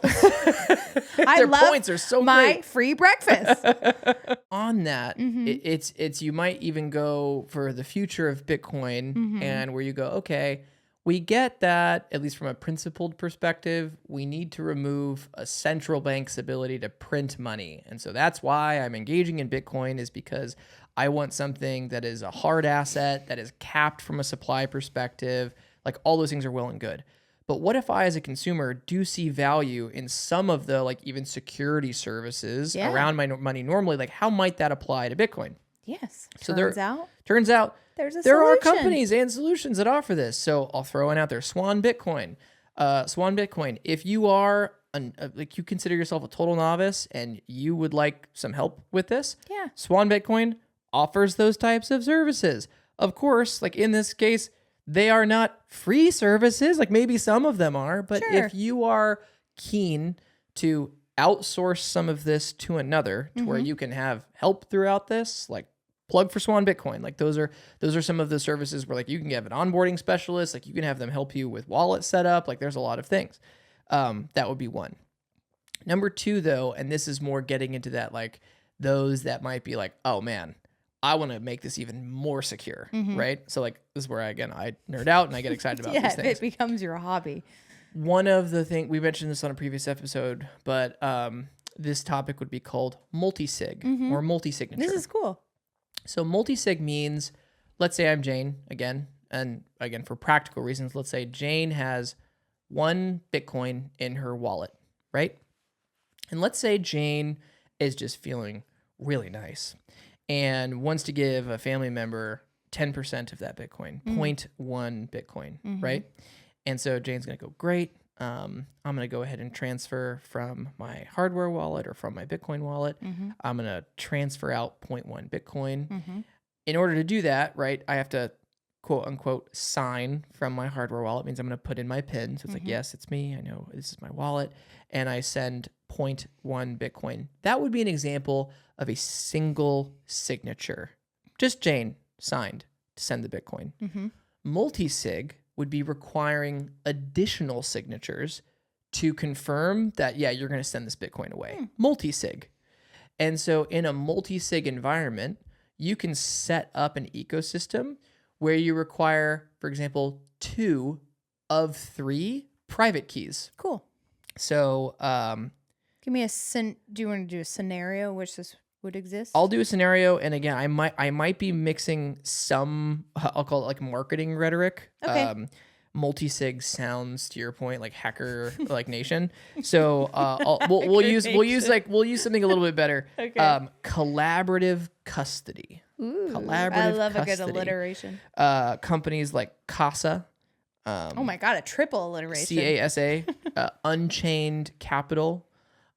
I think Swan Bitcoin offers a version of this as well. Okay. But this would be where you have 3 private keys and you need a combination of 2 of them to be able to withdraw Bitcoin from a wallet. So fantastic. I'll use Swan as an example from this. So let's say you use Swan services for a 2 of 3 multi-signature setup. Okay. What Swan will do is it's going to say, all right, cool. Here's what we're going to do. We're going to send you 2 different hardware wallets, 2 different private keys. we as Swan, because we are your chosen collaborative custody provider, Yes. we are equally going to have access to a key. And the reason that we're going to do this is because it's actually creating increased security for you and also some convenience for you, to where if you need to send some Bitcoin somewhere, we can easily sign the transaction for you and you only need one of your other private keys, right? The reason for this is, what happens if you, Haley, like, you don't need to contact Swan, right? What happens if you lose one of your private keys? You're good, because Swan's got one, I get quote unquote, hidden in a vault somewhere, right? So Swan has one, you have two. The other reason you are maintaining two is so Swan can never access your Bitcoin without you. So you maintain ultimate signing power. You don't need Swan, but if you separate out those two hardware wallets, you're basically taking your security and like maximizing it to the nth extreme, because you're physically separating the objects required to sign a transaction. It'd be like, imagine a treasure chest that has like two keyholes or three keyholes with three completely separate keys, and I put one in India, one in Africa, and one in Australia. I need to go find two of three of those in order to open the freaking chest. Yeah. So if I'm separating them, it's like, you can try all your heart, you need two of the three. Yeah. So they are an maze. example of that's where, again, we're getting into collaborative custody. You pay, there's a collaborative custody fee, right, for that. But it's great because you're like, oh, all right, this company I'm working with, they are a layer that is reducing my risk of losing some of my keys. But I'm not giving them any greater access to the ability to spend my Bitcoin without me. They're just kind of this next new layer. That's option one, a multi-signature or a collaborative custody option. The next layer, good grief, I'm excited. Oh, do you have a question? Can we on that pause just really quick? I like the scenarios. I think the scenarios in which this is a pro help drive home what this really is. But one came to mind, and maybe this is incorrect, so correct me if I'm wrong. Okay. But let's say I'm older. And I think about this, like, you know, we all have wills and we all have trusts and we all have certain things, and you own Bitcoin, and you're, let's just say, an unfortunate circumstance, but you're getting older and you want to make sure your kids have access to your Bitcoin, and you pass away maybe suddenly, and they're like, oh, you could, and you trust your kids, but correct me if I'm wrong, if it's a two of three, I can own a key. I can give a key to one of my kids, and I can give one of the keys to Swan, so that if I pass away suddenly, my kids can access the Bitcoin. It's fascinating that you would bring up this example, because to my knowledge, with most of these shared custody services, that like estate planning is actually part of the service. I think that's cool, because that's tricky otherwise, because you're like, okay, and then if your kids don't even want to be bothered. Also, I should state that for these types of setups, like, right, let's say you're going to go like true, like shared custody. If you're sitting on $500 USD of worth of Bitcoin, I'm not thinking the contacting these individuals and going multi-sig, like that might be overkill for the amount of dollars. I'm not saying $500 is insignificant, but like maybe for like that level of prep, that's quite a bit. This would be for like the, actually, like you bringing up older individuals, maybe those that are, high net worth individuals. They have bought lots of Bitcoin. And like, right, this idea of like one sheet of paper, like is securing my whole thing. Really, like that would be a little scary. So that's where like multi-sig can come in. Okay. Now you can move into the second one. This one's, at least as of 2025, I didn't even know this existed until recently. This is pretty cool. Is not only moving forward with a multi-sig solution, but an insured multi-sig solution, insuring your Bitcoin. Oh, that's cool. So that in the event of loss, that there's essentially an insurance carrier that'll pay you back whatever the Bitcoin was worth. This is nutty.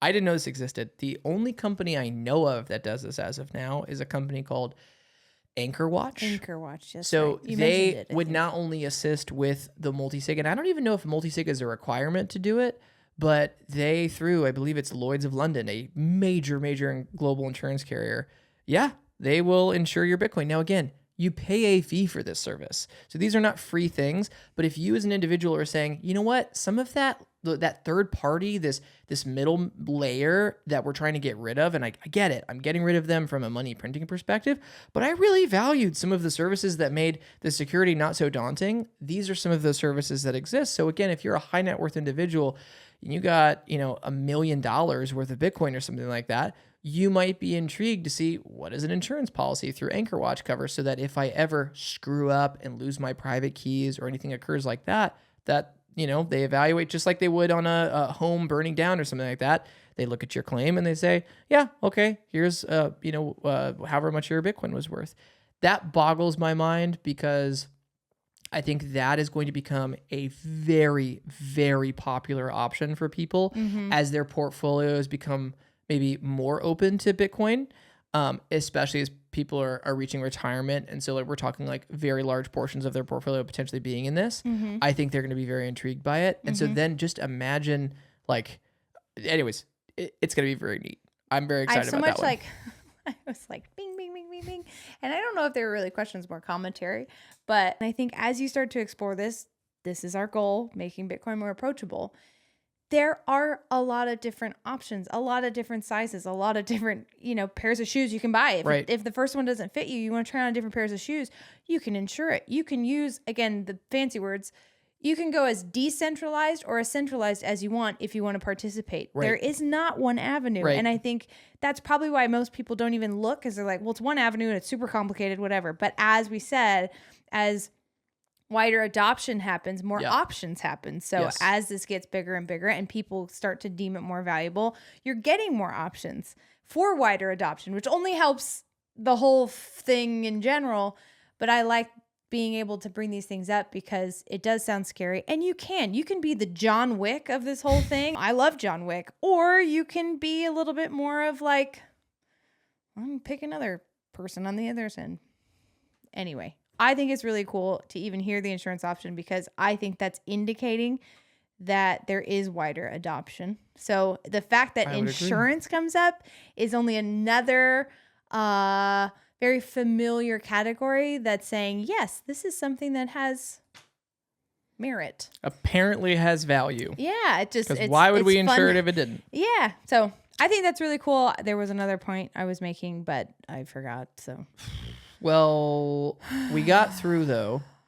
If we come back to Jane, hi Jane, went to an exchange, set up an account on like a Coinbase or a Gemini. Took some money, transferred it in from their bank account, and then used that $100 to procure some Bitcoin. Once they did, recognize the importance of needing to move it off of the exchange to a wallet that they maintained custody of, were the only proprietors of the private key. In this case, cold storage or hardware wallet was the preferential medium. Went through the setup of a hardware wallet, the need to properly document the seed phrase, and of course the PIN. And then upon turning on the device, using the device to generate the public address to send that Bitcoin to. So that's what I copy pasted into Coinbase. To your wallet. And I push transfer. We noted that it might take a couple of minutes, right? Depending on the number of confirmations. And voila. Now in your wallet, you have Bitcoin. And if you ever want to move Bitcoin out of that wallet, again, the key itself is on the hardware wallet, so you just need to have access to it. Oh, sheboygan, if there's a flood or a fire and your wallet were to ever be destroyed or lost or those things, as long as you have access to the seed phrases, you can recover your wallet and thus recover your Bitcoin. If any of this sounds overwhelming or intimidating and you're like, I might explore some other service offerings that, yes, while centralized, they can help me out. There are services that will help you buy and procure, like Swan. The ETF is another option. That's ETF kind of another one option. foot in, 1 foot out. Yep. Ooh, we never came back to the ETF. So we gotta close on the ETF, and then there's some other practices. I said I was gonna come back to it. Oh, okay. I forgot what part we didn't cover. When my hat is hurting my head. So with my headphones. I can't even think of the company. I'm so glad you said that, because this is important. Cool. If I buy a Bitcoin on an exchange, if I use a Bitcoin ATM, right, any of those mediums, I'm eventually going to get to the point where I take the Bitcoin off of the exchange and transfer it to my hardware wallet, meaning I am in possession not of your the keys, not your- Bitcoin. here we go. We're going to talk about the con of the ETF. If you buy Bitcoin, or should I say Bitcoin exposure via an ETF, you do not control the private keys of that Bitcoin. Essentially, what's happening is you're trusting the company, whoever the ETF is buying exposure to, that they actually have said Bitcoin and are maintaining it properly. Now, most of those that are going to be engaged in ETF, they're not going to think about it twice. They're going to go, yep, no problem, buy, right? In the Bitcoin community, there are definitely some skeptics to the ETF. And I think the reason they are so skeptical is because, again, I'm going to make this up. Let's say Taylor Tuohy's Bitcoin mining company, right? That there's an ETF around it. Yeah. How would I, as an investor in the ETF, verify how much Bitcoin that company actually has? Like, right, if I invest, I'm making this, if I invest $1,000, if I buy $1,000 worth of Bitcoin exposure, I really hope they actually have that amount of Bitcoin on the books. Like, or the only thing I can think of is if they publicize their public address, and I could look that up. Right, or maybe like there's a quarterly report of here's how much Bitcoin we actually have. Because if they didn't actually have that amount of Bitcoin, right? If they're leveraging it. That's where we get into some potential volatility on the ETF. Like, are they as valuable as they say they are? So that's why in the Bitcoin space, if there's, from a principled perspective, not your keys, not your coins, it's sort of like, again, I'm gonna say this, if they're like the hardcore Bitcoiners, they would say, look, if you're gonna invest in Bitcoin, don't bother with the ETF. Buy some Bitcoin yourself and take self-custody. We know that's not always the case. We know that sometimes people are maybe more comfortable with the ETF products and they want to maintain it in that way. Yeah. Those are just some of the pieces I wanted to bring up there. Good point. I think that's important to bring up. I mean, because you're right. If they were total ass, you could just say, we've bought this Bitcoin. Right. And people are like, great. Right. But so glad you have it. They could, I hate to say, they could be lying. Is this, nope. Okay. I'm not going to go down that route. So we're closing out. We're getting to the end. We know we've gone over some of the practices, right? We know seed phrases, super important, multiple copies. Don't keep your Bitcoin on an exchange. Be mindful of your own security practices, even of your computers. Being mindful of password security, not reusing passwords. Keeping an eye out for things like phishing attacks. Like, right. Again, I'm going to list all of these in the show notes because I think actually providing a written checklist would be really important. Might be helpful. Two other things to be mindful of. These are some of the best practices, but to your point, I know you'll list them. Oh, yeah. So when you go onto Coinbase, the first time you're ever transferring a Bitcoin, and we'll use rounder numbers this time. Let's say you purchased $1,000 worth of Bitcoin. You don't have to transfer all the Bitcoin at one time. You could maybe say, this is my first time ever doing this. Why don't I try with $10 worth of Bitcoin first? Nice. And then that way you go through the notion that way, if you screwed anything up, oh, thank goodness I only lost $10 of 1,000, right? But just know you could separate it out a little bit. Right. And in fact, I would encourage most people to do just that. Oh, but Taylor, I'm going to have to pay fees on multiple transactions then. Yeah, but what's a couple of dollars to buy yourself peace of mind? Yeah. So like that's one of the other pieces. That's a good one.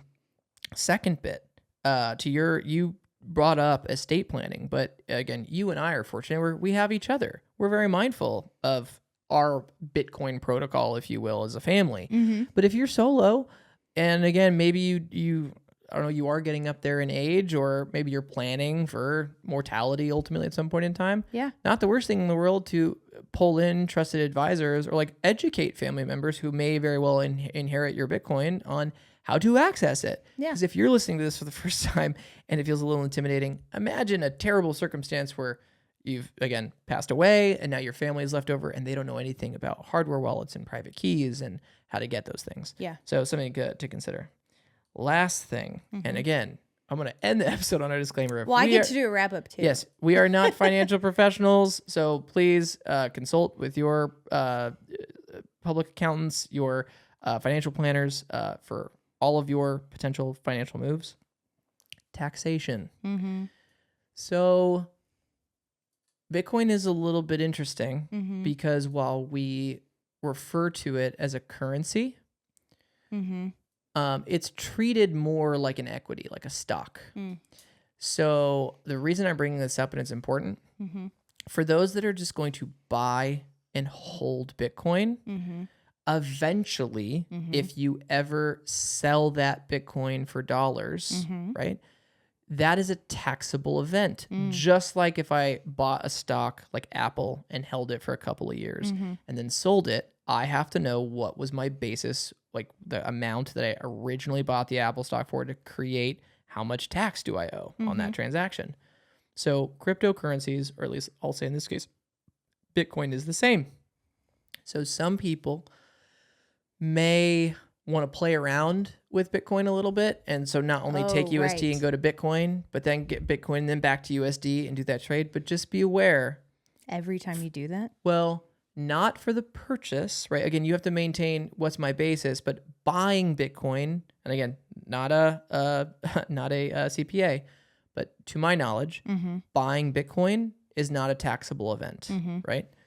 If I were to then sell that Bitcoin, that becomes the taxable event. That makes Or sense. if I was even going to convert that Bitcoin to another digital currency, that's a taxable event. Right. So more to say is That makes that sense. if you do see yourself in any way, shape, or form engaging in these types of transactions, as you would normally, just take good financial responsibility and document your transactions. How much USD, what was the date, what was the resulting Bitcoin, and keep that in your tax files or like whatever you do for tax prep, That's a good but just note. something there to be noted. But that is where I will end. Okay. My final wrap up, because I'm going to mention this in every single episode, because part of our why is making Bitcoin approachable. Yes. Part of my why is being able to sit here as your ambassador to the beginners. We'll say that more Yes. kosher. There is a lot of special magic in deciding to tackle Bitcoin, even if it's $10. I keep calling it, I'm going to coin it, the Bitcoin mindset. Part of the Bitcoin mindset is curiosity.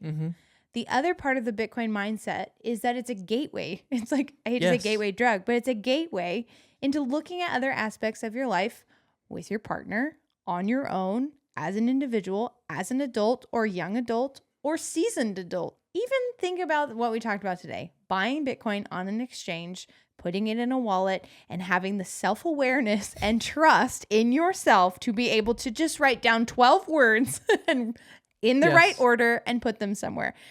That is not a Herculean task. No. You can do it. You can do it. Think about what Taylor said in the recap.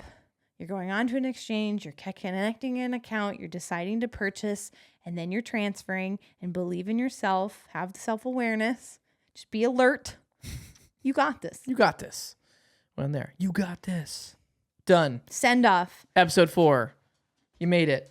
Gus Our dog is Gus is actually- over it. he He's like, was yeah, passed out in guys. the corner. He's like, are you Done done now." yet? Thanks for joining Two Hearts, One Bitcoin. Until next time. Until next time. Bye.